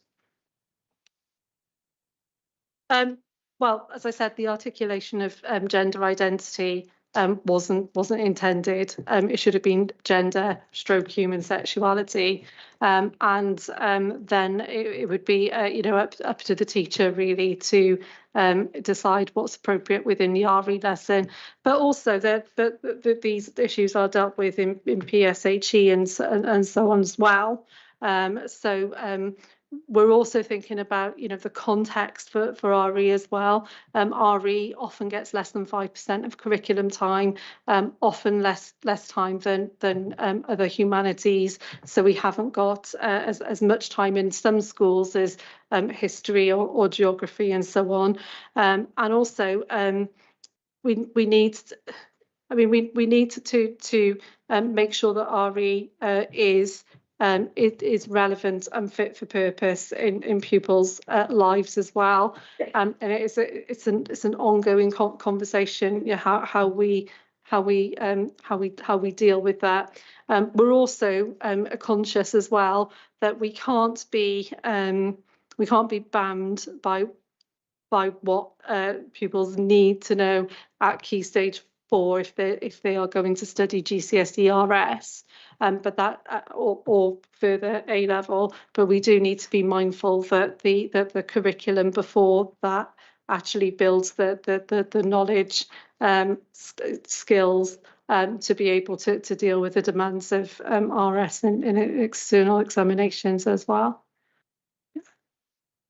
The RSE curriculum would cover an awful lot of that. Obviously, wouldn't cover the nuts and the bolts of sort of or go into the depths of sort of religious beliefs, but it would be the GCSE syllabuses is where that would be. And even if that's if the teacher picked that particular syllabus.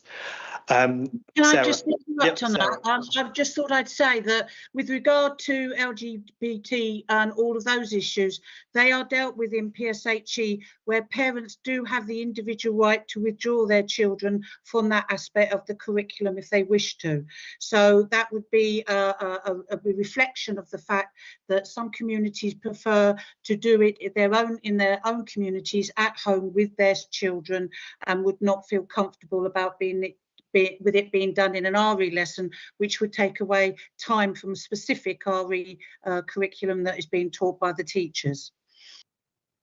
Okay? Okay, that was made very clear. Thank you very much. Thanks. I just wanted to come back on the point about, I suppose, connection with humanism and perhaps Marxism or socialism. So I wouldn't personally connect those two things. I think in terms of humanism, so it's, well, secular humanism, so not believing in God, understanding science as being a way of finding out about the material world, a belief or beliefs about morality, both personal morality and kind of political morality, in terms of kind of what that political morality would be, is that I think a lot of importance around kind of human rights, so the Human Rights Act, and those kind of freedoms. So people from across political views, political spectrum can kind of be a humanist. So I'd say the only reason I kind of made the connection is because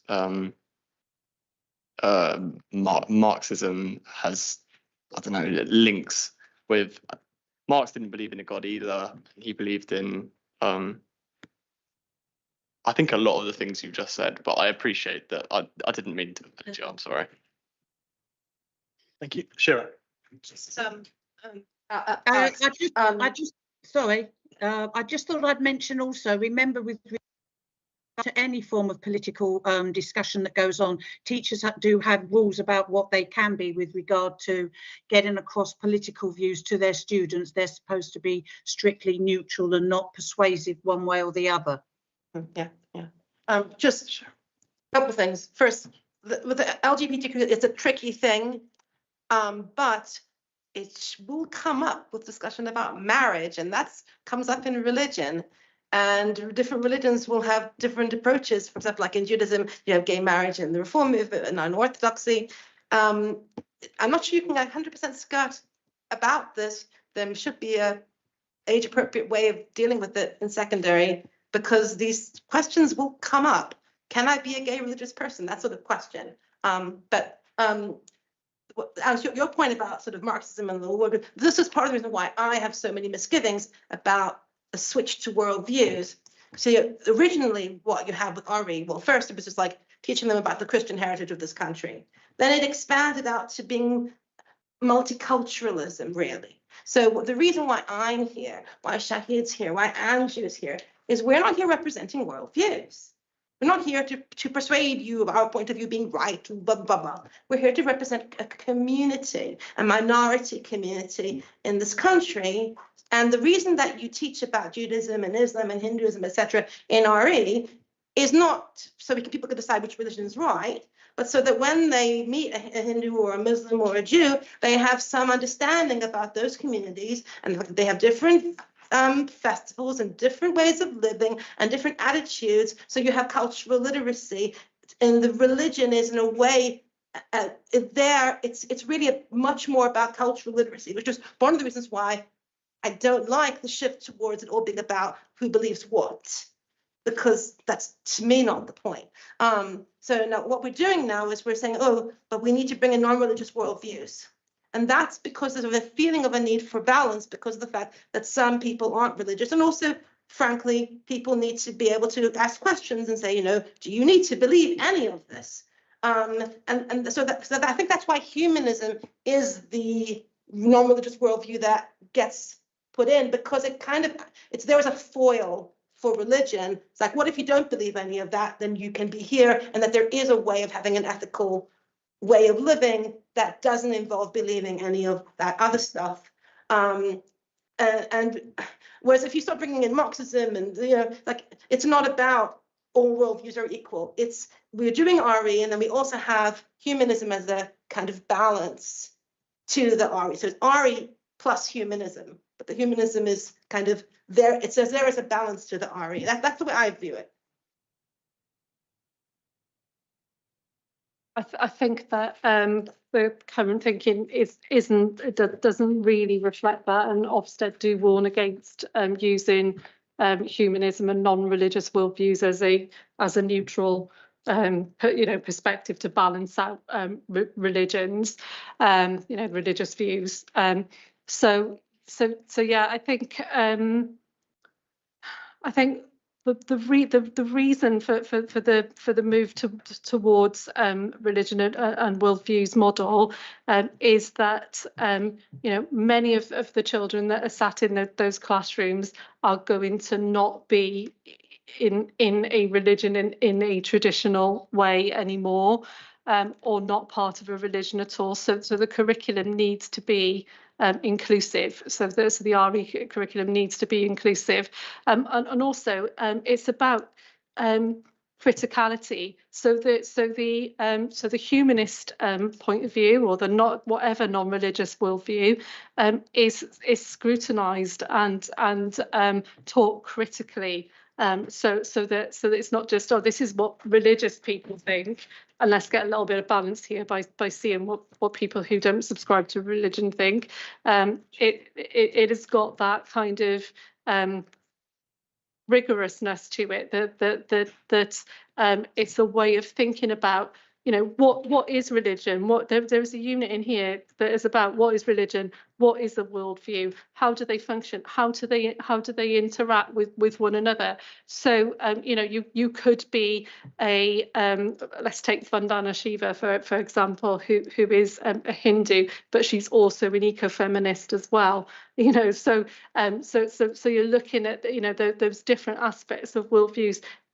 Does her Hinduism inform that ecofeminism, and how? So you're looking at this complex picture of human experience, actually, and I think that's what we're trying to do and trying to articulate.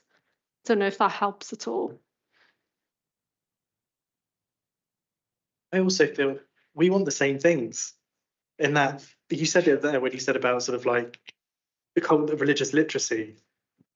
Exactly, as a teacher, that's what I want my young people and children to have, that sort of religious literacy.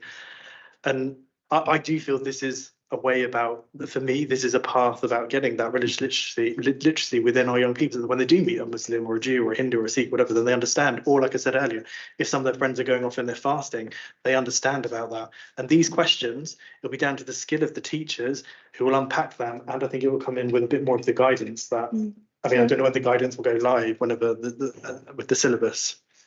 Hope so. Intention.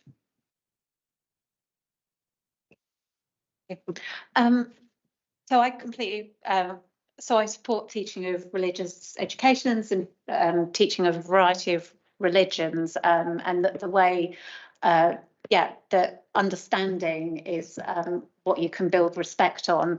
But I think for non-religious people, they deserve that as well. So I feel like I have to speak for, not just humanists, but people without a religion at all.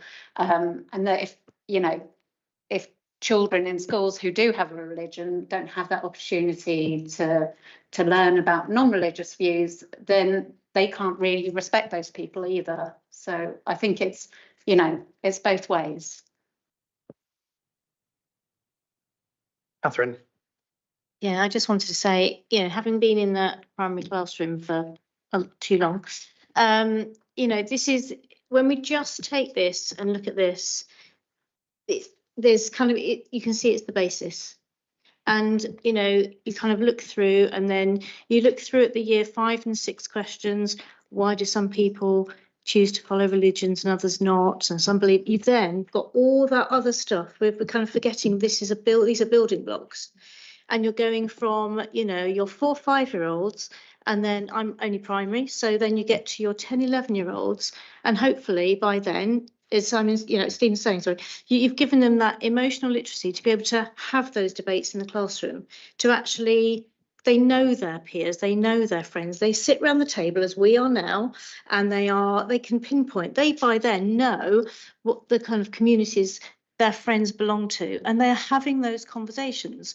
And you can have those conversations between two children of the same faith group but from different traditions. Say, oh well, my church is like this, or I celebrate in this way, or do you? And actually it's facilitating those really good conversations with this basis that is, I think, a lovely broad. It gives us a really good basis of questioning to build on. And then, we want our primary children to then get to secondary, to then, and if you're feeling that this primary basis, you can see, and Stephen, that kind of gives a good basis for then heading on to year 7 and onwards.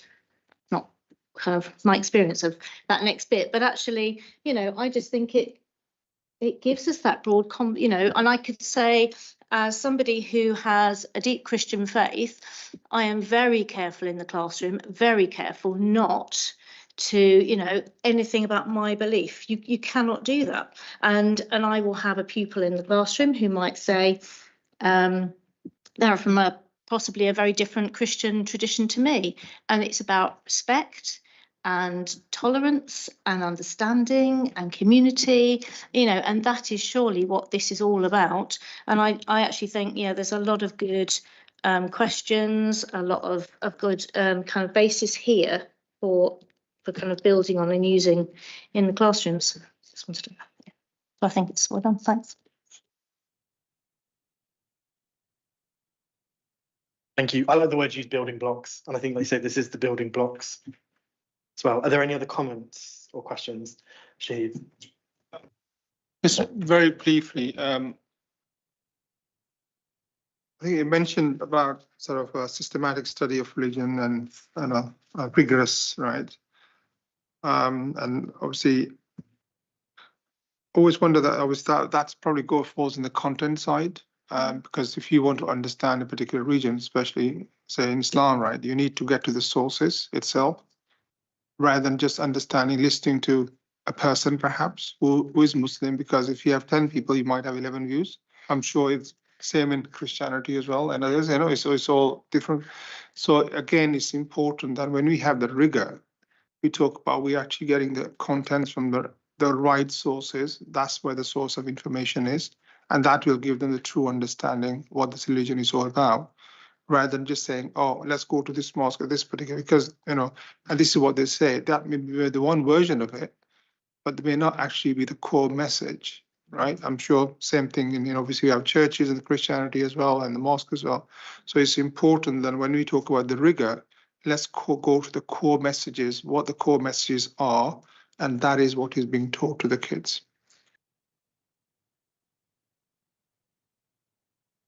Any other questions, comments online? No, thank you, everyone. I think all of those, everyone's points in this, that they raise are really helpful, beneficial, and I think a healthy discussion is very important for us all. I think Angela's taken lots of notes that you'll share with the other advisors. Yeah, policy. Right. I am just very mindful that that is the agreed syllabus conference part of the meeting, so to speak, done. But actually, we do have a massive agenda, and it is 8:10. Emily, I'll take some advice from the LA, and equally everyone else. I'm happy to defer some of this to our meeting in September, because I think the main thing that's very important, November. But I would take advice from the LA. Yeah, I would agree, Stephen. I think there's maybe, I'm just having a quick look through the items and seeing if there's anything that we really should. With your permission, I would like to just say something fairly brief under the matter arising amendments to the Constitution, because a couple of members have emailed me with queries about that I'd like to respond to.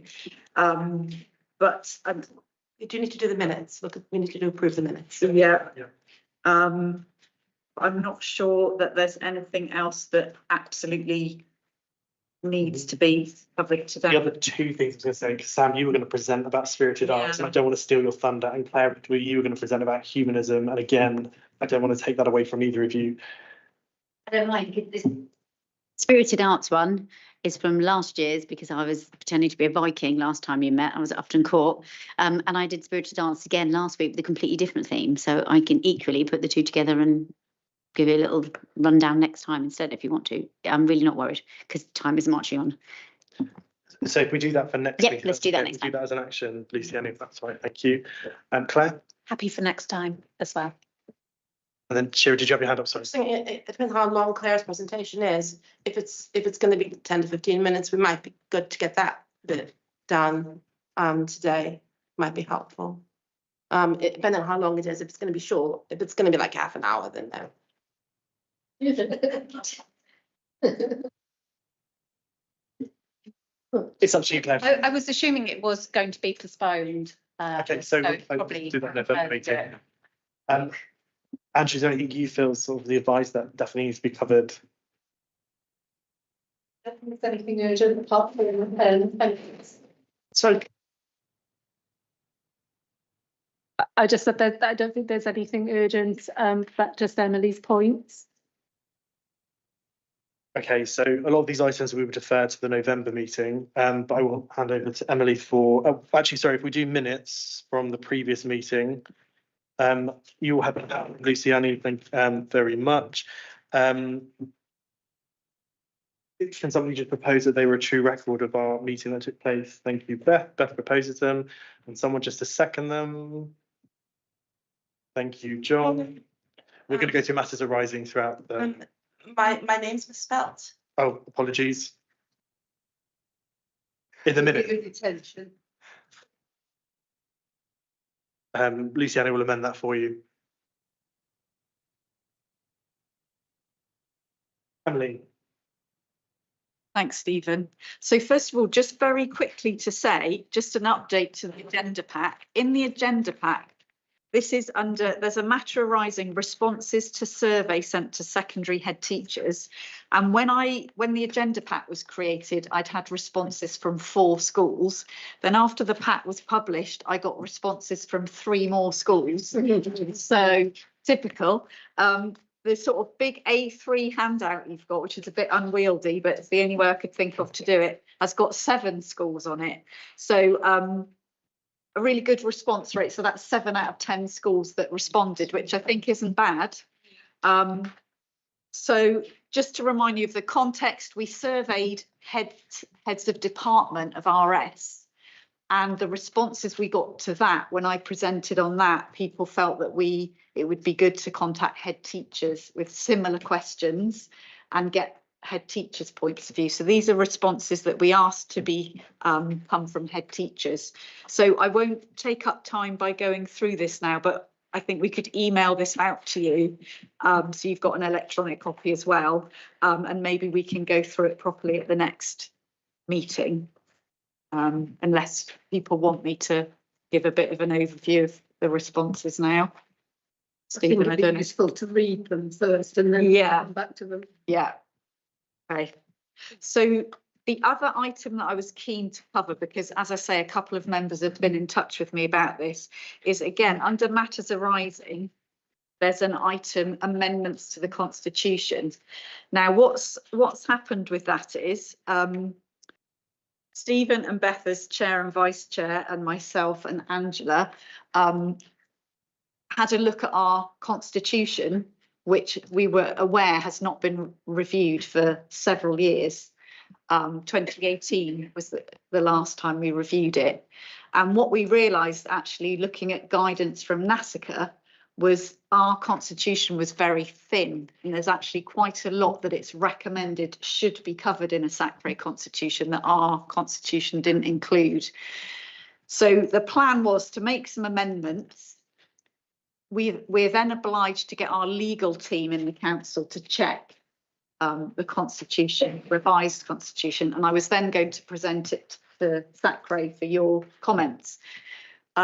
I sent it off to our legal team, and they apologised. They were extremely busy and they had it for months, and they only got back to me very recently, and they've done a huge amount of work and actually have said, yes, we think all your suggested changes are fine. Plus, have you thought about including this, this, this, and this, and this? And I haven't had time to go through all their extensive suggestions. So what I will do is I will go through their suggestions and then email to you a proposed updated Constitution, which we can then discuss properly at the next meeting. But one thing I did want to comment on today is where we've got to with having a humanist member on our Sacre, which is where a couple of peak members got in touch with me about. So I think I apologise that probably I haven't been clear with members about the process that we're required to go through when we co-opt members and then when we include someone as a full member of the Sacre, because they're two very different things. So when we, as many members will know, we've had quite a lot of discussions about co-opting a humanist member. So at the February 2023 meeting, we had a discussion. We asked Claire to explain to us a bit about what humanism is, which she did. And then I think I'm right in saying, because it was right at the end of the meeting, Claire then left the meeting and we had a discussion. You had a discussion about what you felt about co-opting a member, and then Stephen asked for a vote, because when we co-opt someone, that is a decision for the Sacre, and there was a majority, or in fact I think a unanimous vote.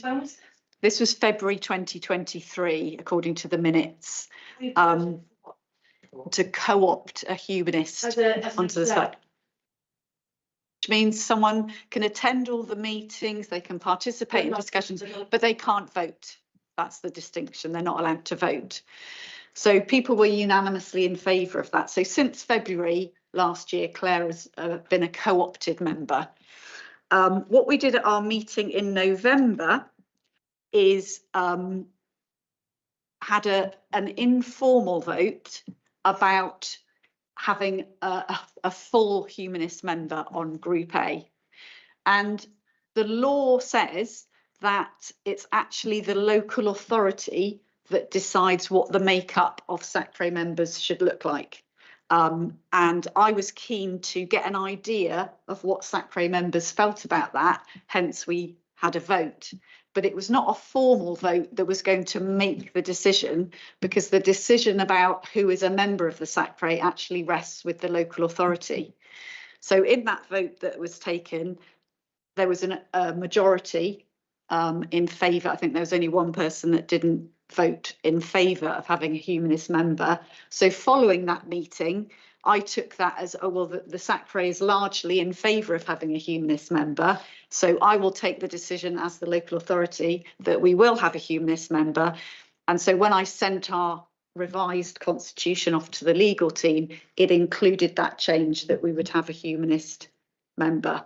We are not obliged. We were talking just before this meeting with Stephen and Beth, who've been on the Sacre a long time, and they were reminding me that in the past, when we've made changes to the constitution, we sent that to be ratified by not overview and scrutiny, but a committee on the council. Yes, I think it's the executive. But actually, we're not obliged to do that, and we're not sure why we used to do that. It's not a process we have to go through. We can just make the change. And if it's to do with membership, then that's a local authority decision. If it's other changes in the constitution, that is brought to the Sacre for approval, which I will do. But I hope that helps to clarify. Sorry, Andrew, can I just say one more thing in response to questions I've had, which is about the legal position regarding having a humanist on the Sacre. We have mentioned this before, but just to clarify, because I think, again, maybe we weren't clear, there's nothing in the law that says we have to have, Sacres have to have a humanist member. But there has been a court ruling that the department led the Department for Education to issue guidance to Sacres, which, based on the court ruling, if a humanist applies to join a Sacre, we are obliged to consider that in the same way as someone from a religion applying to be a Sacre. We cannot say, well, you can't be on the Sacre because you're not from a religion, because this court case ruled that that is against the Equalities Act. So we don't have grounds for saying that a humanist cannot be on our Sacre. So I hope that clarifies a couple of queries. Angie, and then Shim. Can I just say that in the past, I've been here a long time, just as Beth has, when we have had amendments to the Constitution, it is an agenda item and not under any other business. So I think in future we would appreciate that if you are going to consider any changes to the Constitution, that it is an agenda item that's brought to the. Do you mind? I hear you, agree with you 100%. Error on my part that actually I thought that's how it was done, but I've sought legal advice and talked to local authority. We don't have that kind of power. The local authority can make a decision and not even tell us until all the members turn up. It's fair enough, but we still should have that as an agenda item to discuss the changes in Constitution. It could be about anything. I agree 100%, and moving forward, that's sort of the process that we will take. Thank you. Shira.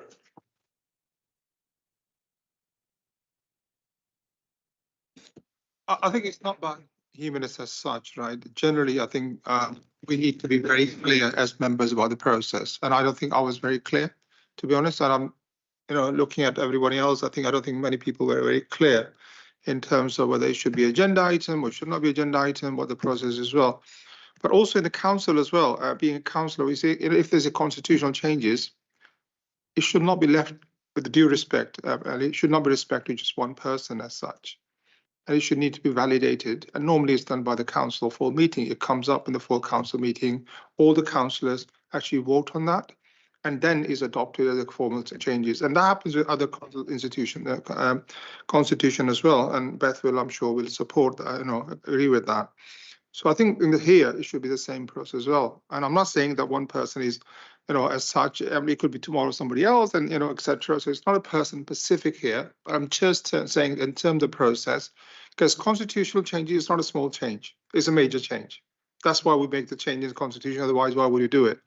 But that needs to be validated by somebody else, and normally it's a council. So it will appear as a council as a full item in front of the councillors, and they will vote on it, and that becomes formally adopted, right? So I still feel that that's the way it should have happened, and it didn't. I hear what you're saying, but the law is very clear. We can't go. Sorry, which law are we talking The about? law here? around the constitution of the Sacre. We can't go against what the law says. The law says the local authority is responsible. And Sorry, Stephen. Can I just finish my point? And as Emily said, she sought legal advice, and that's what legal have said, is that as the local authority makes a decision, it doesn't need to go to council. Sorry, can I just come back on that one before Emily? I'm not questioning whether local authority doesn't have the right to appoint. I'm not saying that. Yes, they do have the right, right? But within the council, how the decisions are made, there's a process as well to go about that. And I mean, Emily, you probably you understand what I'm saying, right? In terms of, I'm not questioning, and to just respond to you, Stephen, I'm not questioning that the council, yes, council has a right to appoint, but I'm saying that decision of appointment still needs to be validated, and that's a normal procedure within the council as well. That's what I'm suggesting it should happen in the future as well. Yeah, thanks, Shahid. I think that's worth consideration. I think, like you, it didn't feel right to me that, I can't make the decision about, and be representing the whole council. But that's why I was keen to get the opinion of Sacre members, because then I felt my decision was informed by the opinion of the Sacre as a whole and wasn't me as an individual making a decision. But I take your point that maybe there needs to be another stage. So yeah, I'll think about that and discuss it with colleagues and other people. Sorry, that's fine. I'm saying is taking a view of the Sacre members, that is just a view. It's not legally binding on you because the council makes a decision, right? So it's just a view, but it doesn't bind the council to actually listen to the view. You can totally ignore the view, right? So, but what I'm saying is within the council, there needs to be a proper process, and I feel it should be validated and it should appear to the as a council should make the final decision when it comes to the constitution changes.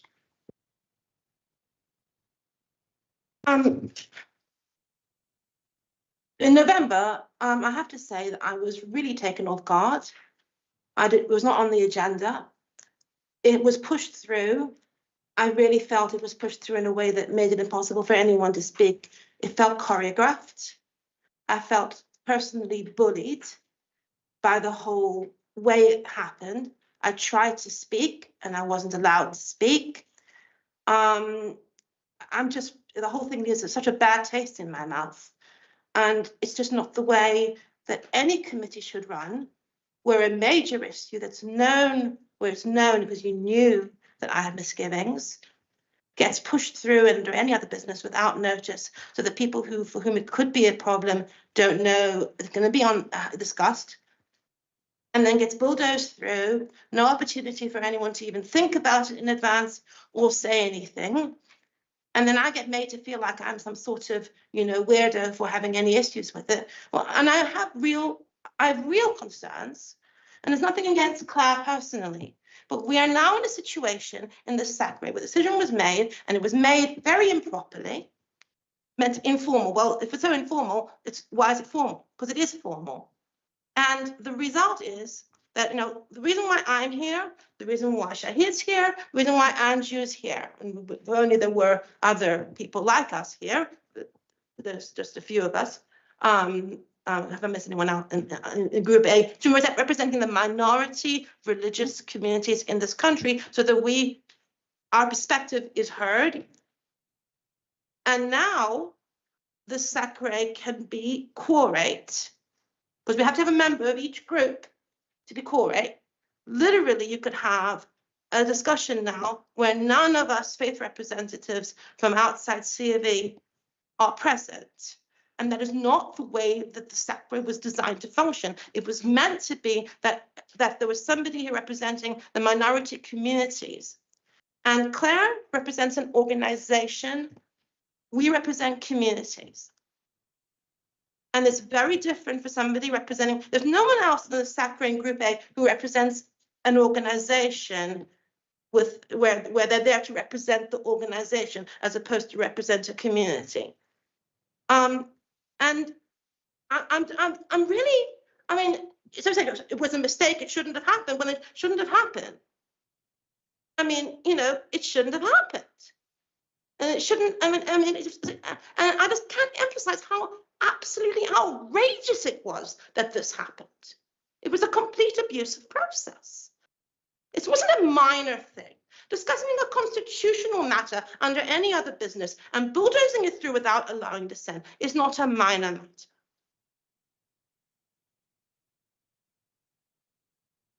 Yeah, I guess a couple of things to say, Shira. One is that, as I've explained, you know, we didn't need to have a vote at all. It's not a matter for that anyone's obliged to consult with the Sacre about. Of course, I'm sorry that you feel as you do.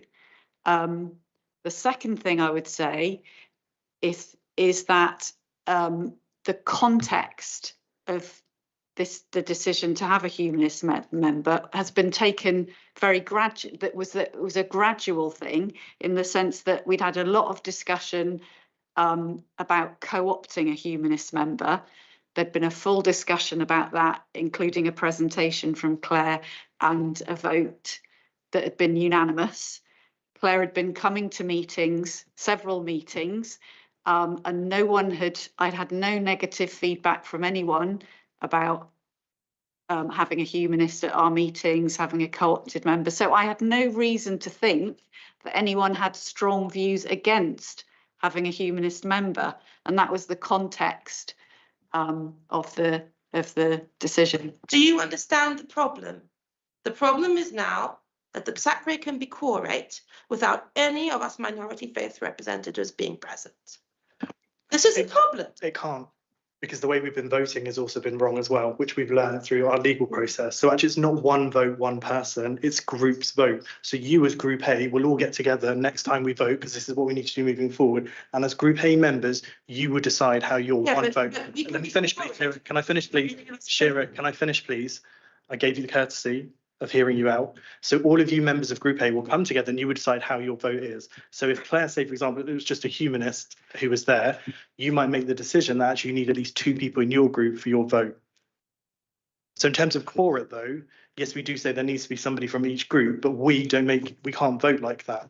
But the point is, this Sacre could have a quorum if, suppose I wasn't here, Shahid wasn't here, Andrew wasn't here, none of the other Group A people here.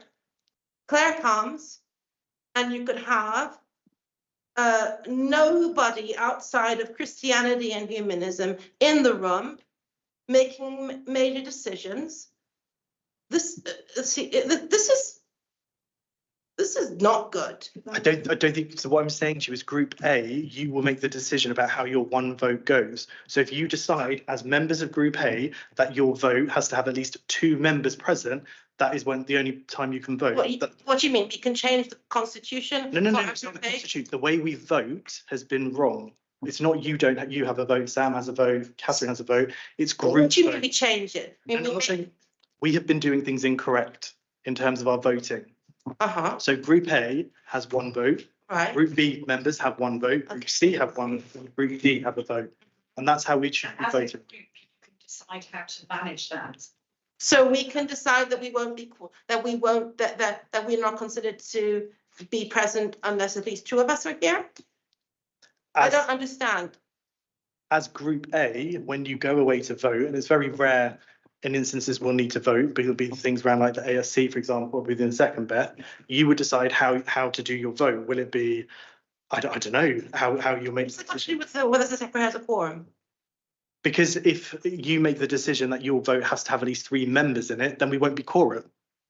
Yeah, but that's, you know, then we'll end up not being quorum perhaps too much of the time. The fact is, there should be at least one of us here who actually represents a faith community for the Sacre to have quorum. And now it doesn't. With the best will in the world, then it's the responsibility of members we set the dates out in advance to make every effort possible to be here.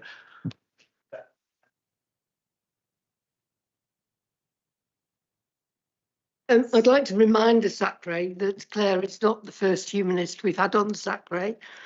Some years ago, more years ago than I can remember, we had a young man teacher on the Sacre, and we actually had a really good experience with him when he left. Catherine's nodding because she remembers. We were very sad and we searched for some time for a replacement for him and weren't able to get him. So we have been here before. Was he in Group A? I can't remember. He was Sherry, here to be as a honest, teacher, but I right? expect so. He was a teacher. So he wasn't in Group A. I can't Group remember. A. I can't remember, to be honest. But we had a very good experience with him.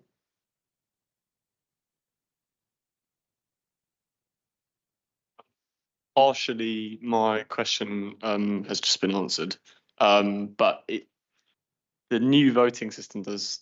I mean, if that's what it is, then that's what it is. But it does strike me as quite odd that I get, well, tonight at least, 4 or 5 times more of a vote than anyone else in this room. I hear you. I don't make the rules. That's what it is. Well, yeah, councillors. But that's, like I said, legally, that's what the vote should be. I'll be in a second, Nigel. And you? I think we need clarity on the constitution, what the constitution says and what we as a Sacre members can do. It sounds like as if we have a constitution, but we can't, we don't have any power, not powers, but you're asking us to vote. What I'm fundamentally saying is there's a constitution change. It needs to be an agenda item.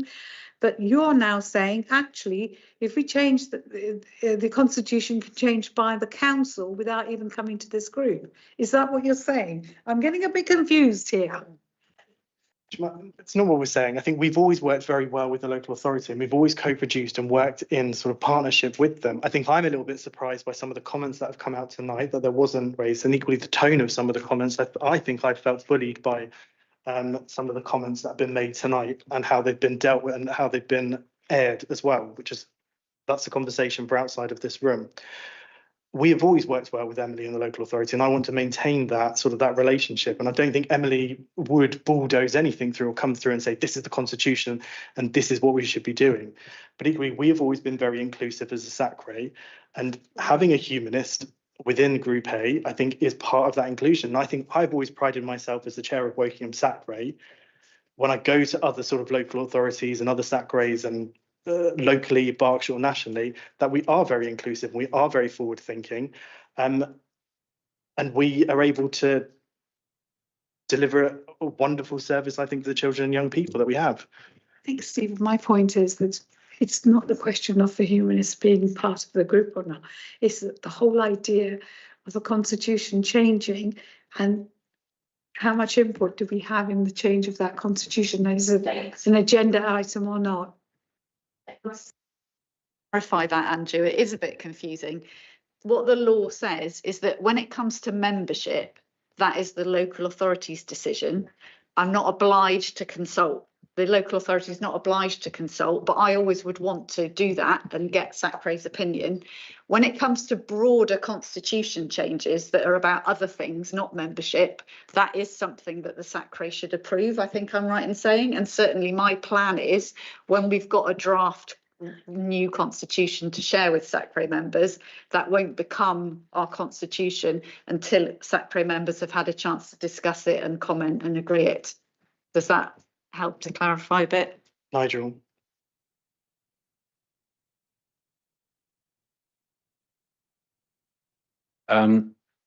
Yeah, just looking at Group A, even without the humanist on Group A, there's always been the case. It's always been the case that if the non-Christians in Group A didn't turn up, then there would be no representation from the minority religions on the decisions. So it's not something that has changed because we have a humanist on board. The situation was always there.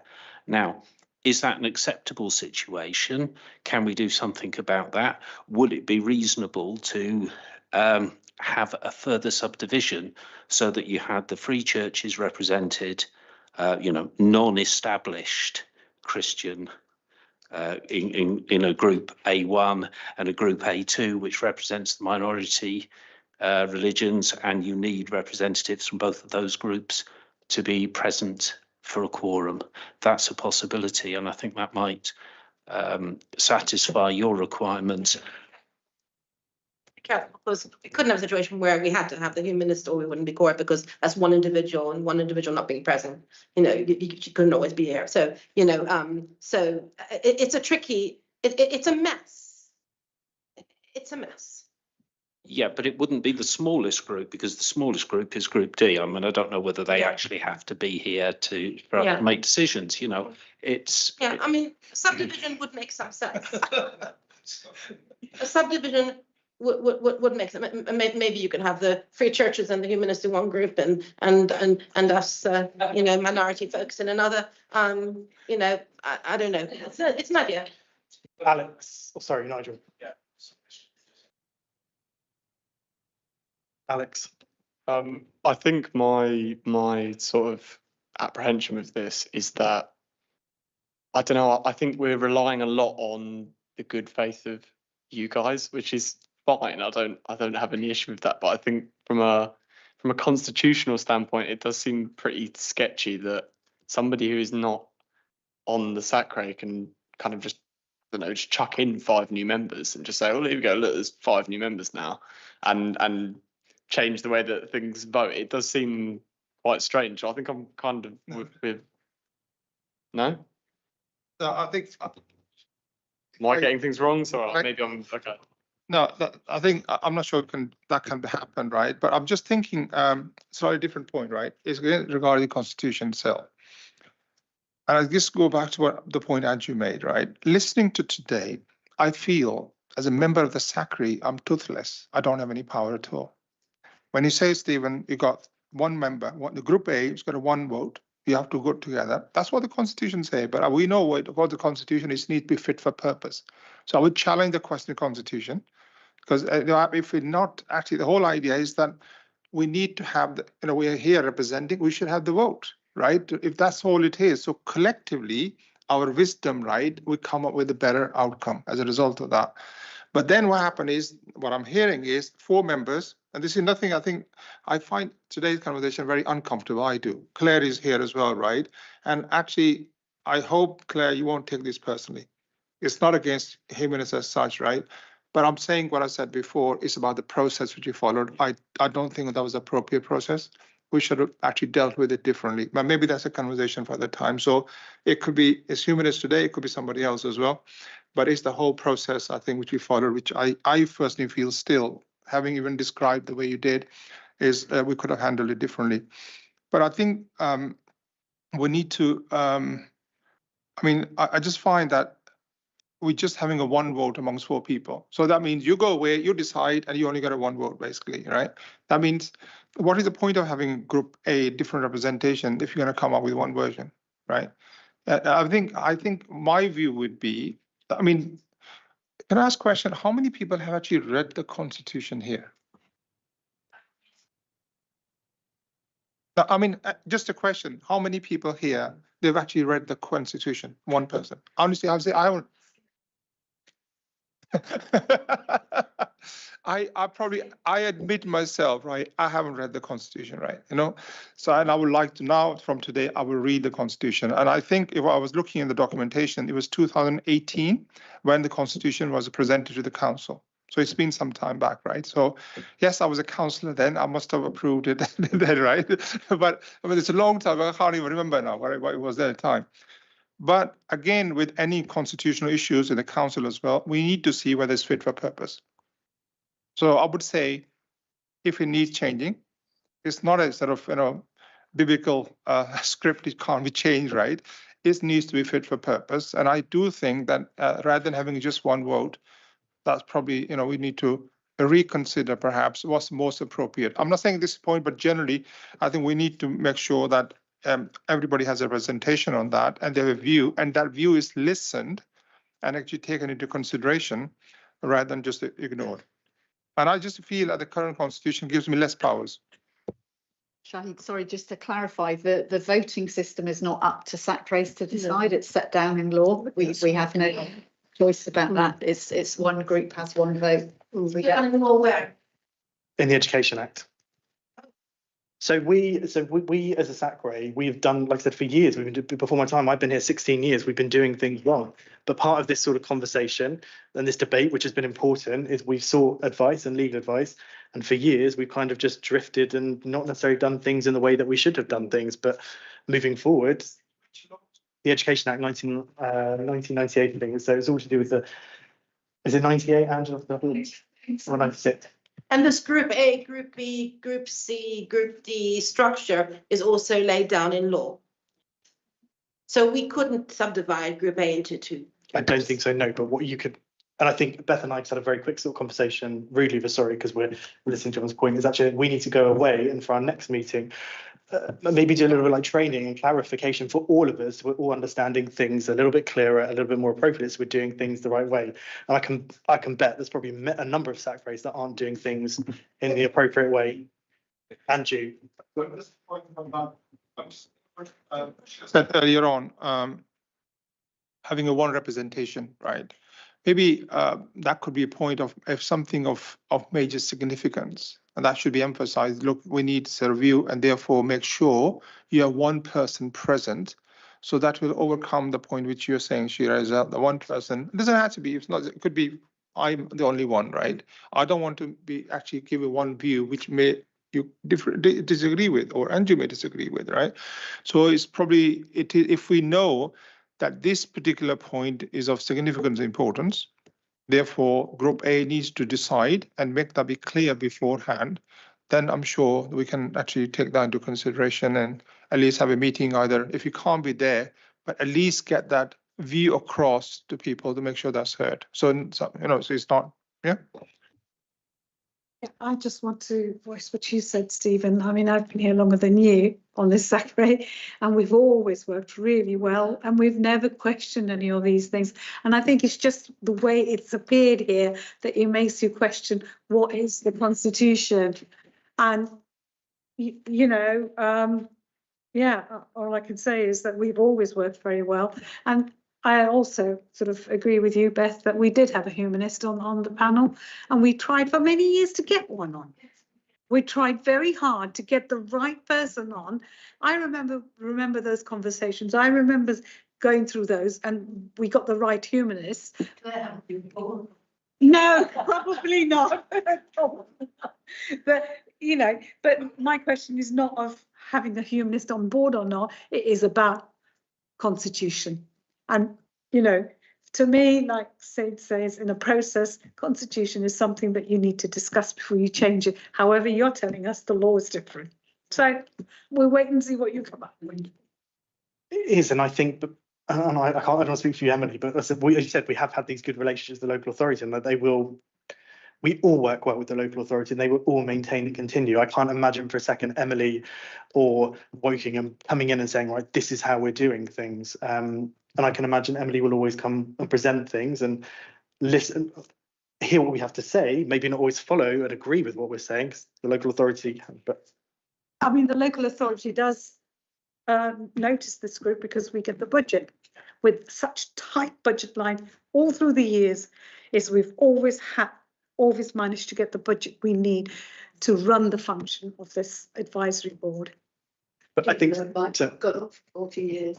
Sorry? Even though it might not have gone up for 40 years.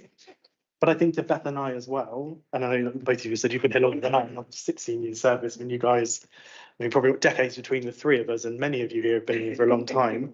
But it was a surprise to us when we found out this as well. And actually, we haven't necessarily been operating in appropriate ways. I hear what you're saying, things possibly weren't done in the right way.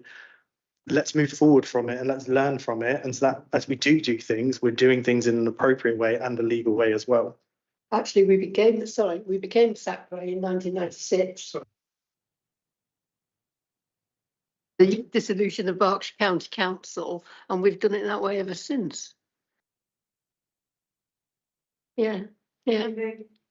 But I think we need to look at it now and make sure, now we know, now we've remembered for some of us, that we need to look at it and make sure we are doing things properly in future and be able to work around whatever problems we see in it. Can I ask for an undertaking that no major decisions will be made in future in the Sacre without being an agenda item? and without having any minority faith representatives present in order to rectify the damage that has been done. As a moral undertaking that will not happen again.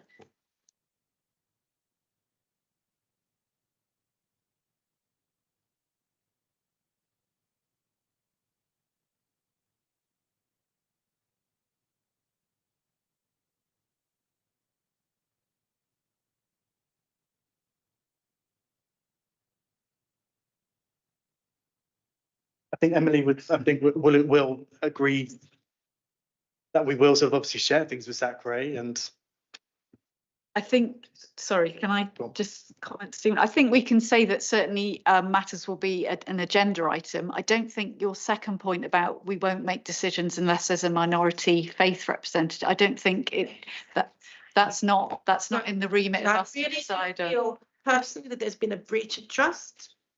I don't think I can exaggerate just how upset I am about the way this was done. I don't think you quite get it. I don't think you do. I really don't. I don't think you do. I was really upset in November, but I blame myself. I thought maybe I didn't read the agenda properly. It must have been my fault. How did I let this just go whoosh without noticing? And then I saw the minutes. I thought, oh, what the blazes happened? It was an AOB. Good Lord. I still can't get my head around it. Catherine. I personally think as a Sacre, we do respect each other. We need to show kind of care for each other. Within Group A, I would not want to say that if Nigel and myself couldn't be here from Free Churches, then, no decisions could be made. I have responsibility, I think, to be here myself as a representative of Group A.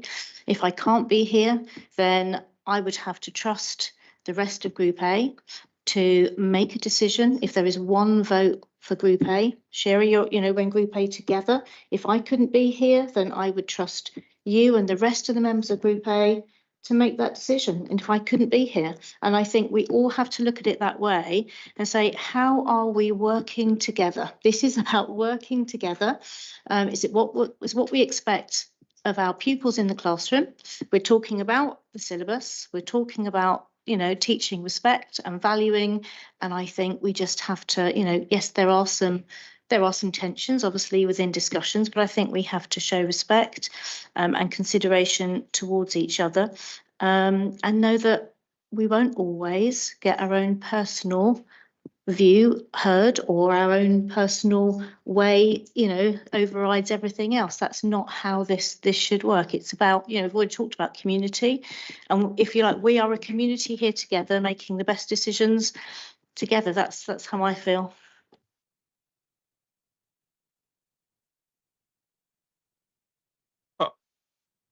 Catherine, I totally agree with you. I think mutual respect, and this is the message we're giving to the kids as well. And I personally, I've been around for a couple of years, quite a few years now as well. Not as much as you, Beth and Andrew, right? But I think we've, there's no competition here, by the way.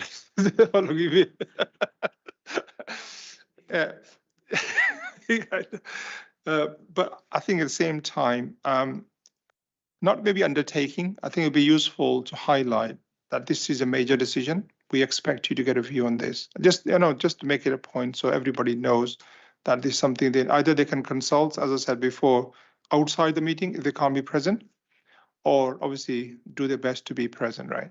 But I think sometimes it is worth emphasizing, this is an important decision thing. We need to consider that.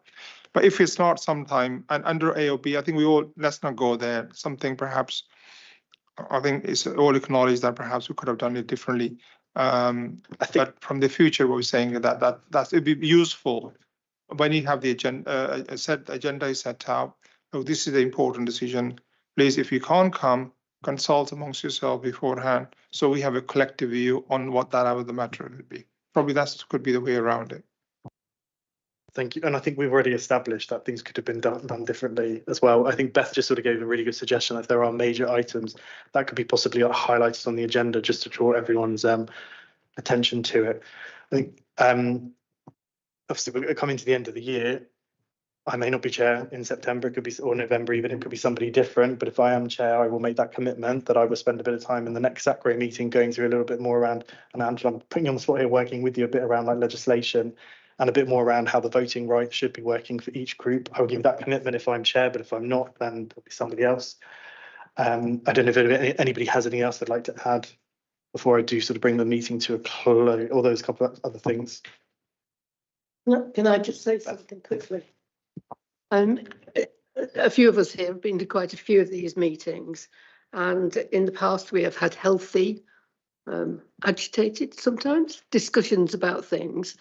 But as long as we leave this room as colleagues and some friends, and agree to work together in the spirit of what we're meant to work with, forgot the grammar classes, here, and in the best interest of our schools and community, all will be well. And I think we can all agree to doing that. A lot of us go back quite a long time and have worked together a long time. I mean, Linda Galpin's looking down there. And so I think we all want to do our best, and if we work together, we will do that.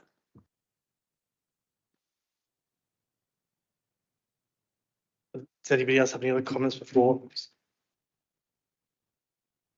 Angela and Emily, we discussed the launch.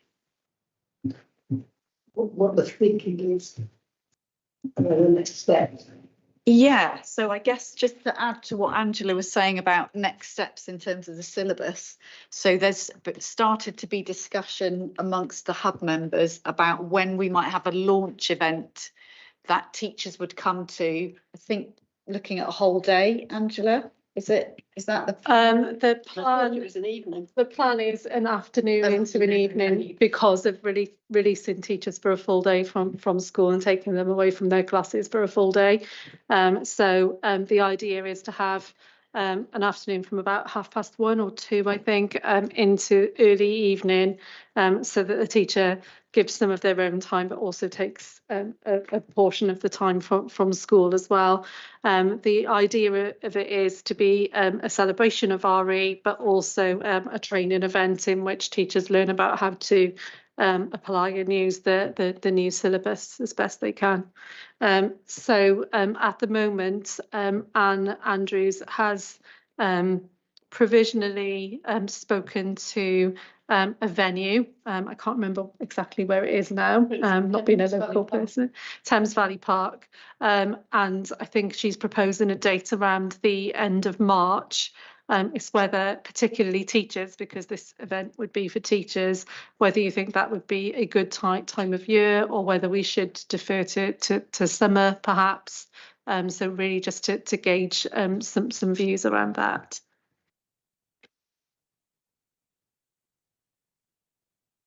Particularly the teachers in the room, because you're our target audience for this event. March seems okay. I wouldn't go in the summer because we've got all the exam criteria and we're all really tired. And then because if you're changing, part of the looking at the questions and things for me as an RE a lead was, do I have the resources for that? Do I have the budget for that? The budget will have just happened in February, so I'll have some money. And then if you're saying I've got this unit and this unit and actually we have no resources for that, I need time to buy them. If you do it in the summer and I've got some holidays, I'm quickly scrabbling to start in September. So earlier rather than later, please. So you do get a year from the introduction of the new syllabus. Oh yeah, okay. No, you're talking about March. When are you talking? March 25, March she 25. Said. Oh, okay, so we've got longer. Oh, that's okay then. I'm mixing it all up. Sarah. I was going to say the same thing. We normally have a year for implementation. In an ideal world, March in secondary school is usually okay, because if people have mock exams, they're usually just before Christmas in the end of November, December or January. But for timetabling, probably the end of the year is a better time for them. There's more free time. People have lost their exam classes they've either on study leave or they've done their GCSEs. I think no time will be the best time. You might have difficulties in secondary school if you want every single member of the RE department. If they've got multiple members of department coming, you might only get one subject person coming along, okay? Well, maybe earlier is a bit better then because you've got time to cascade. If only one person can come, you know, and then maybe there's opportunities for another, like a catch up or a twilight or a recorded event that other members can go to afterwards. Yeah, that would probably be a good idea, because then you could maybe do another event for people who couldn't make the first one, or other members of departments who have got the flexibility to then go for a later time, whether or not you can do a second one like catch up. That would be a good idea. And also, if anybody have got any questions that have occurred that they want to ask, or, you know, and get people to do follow up on that, you know, you might be swamped, Angela. You talking about March 25? Yeah. Yeah. So therefore, because the thing is that you're going to present us with a sort of a final, not a final, the part one of final in November. So you need time to get that all rectified and things, and then does it need to go to council to be rectified? Syllabus, no. No. Okay. So you have to print it and things, or you don't print it, just do it electronically now. Yeah, we were discussing that before the meeting, weren't we? The timescale in terms of, and as a former secondary teacher, until the exams were done, my head teacher wouldn't let me out of school. So I before hearing teachers' views, I was thinking that a later date might be better. But, you know, happy to go with whatever our target audience prefers. But it launches in September, so the teachers need time to get ready. They have a year implementation, so from September. So if they're ready and good to go, they can start on the first week of September with the new syllabus. If not, they've got that time to prepare. They've got that year to prepare. So just 2 points. So what we're talking about, just to make sure I've understood it correctly. March, obviously, launch. Are we talking about September 25 actually go live, or September 26 go live? 25. 25. So basically they have from March onwards, a couple of months basically to get it all ready, curriculum, development, resources. There's a lot of there to sort out in a very short amount of time. Yeah, so September 2025 is the date that we want to go live with the syllabus. Teachers then have a year's grace to implement things. They can start implementing parts of the syllabus and have a kind of transition period if they want to. If they're keen and they're good to go, they can start with the new syllabus in September, but they have that year's grace to get things sorted out. Another question was, I mean, do we actually as a secretary give some help in curriculum as well? Or do you just leave it to the schools to actually, because last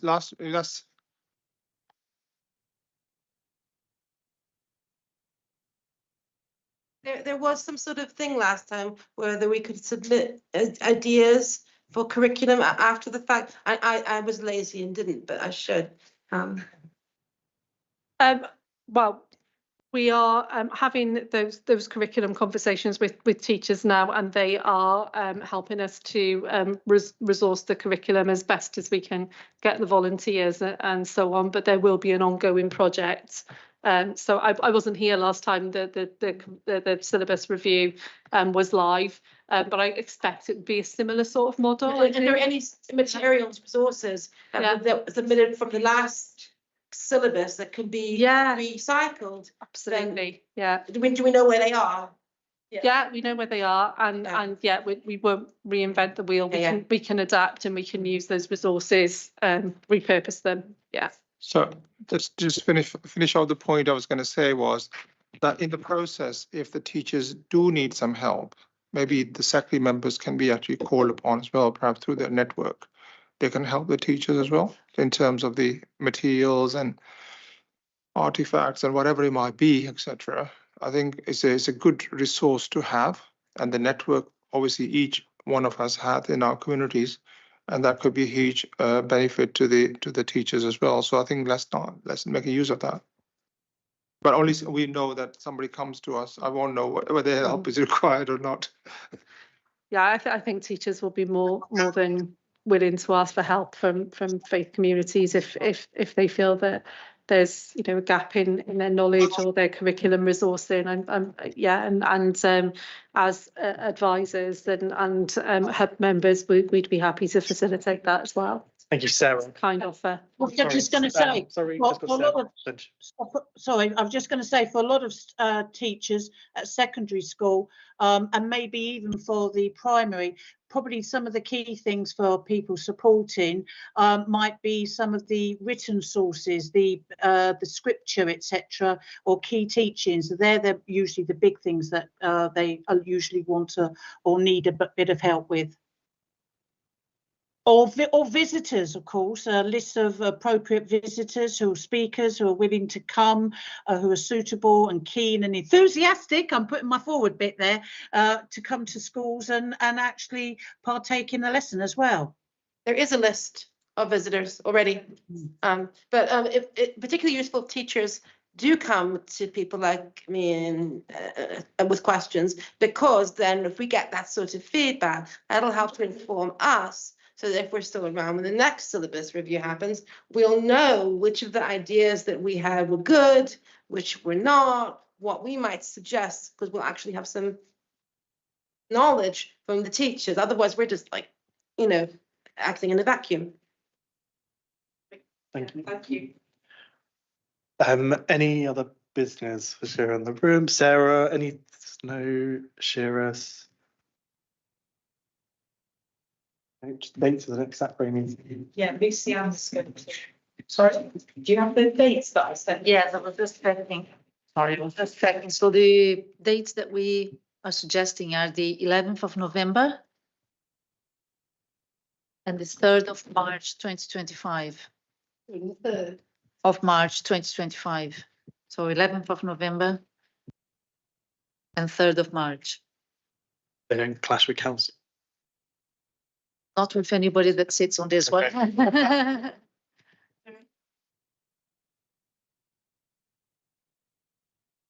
Question. November. Do you not think for the ASC we should be face to face? Yeah, maybe. I'd rather. Yeah. Sorry, Angela, I know it's a bit of a trek for you for Cardiff, but I'd rather the ASC was. If everyone's in agreement, I'd rather the ASC were face to face as opposed to online. November. I think you lose too much on. Face to face is much better. I prefer face to face. So, okay. sorry, Lucy, I think it's like. Is that Yeah. Does that stop us from having a meeting? Yeah, that's fine. There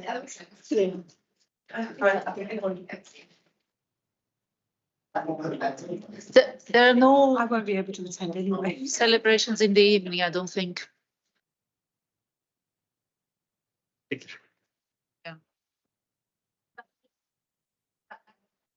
3rd of March.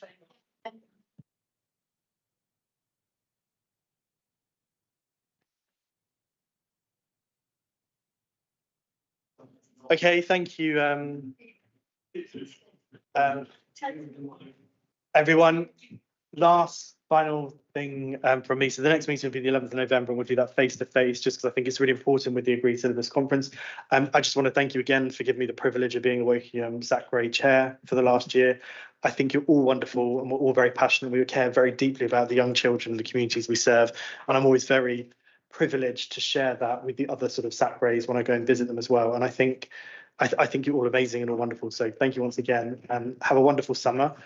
And all being well, we'll see you. I will see you in November. Thank you.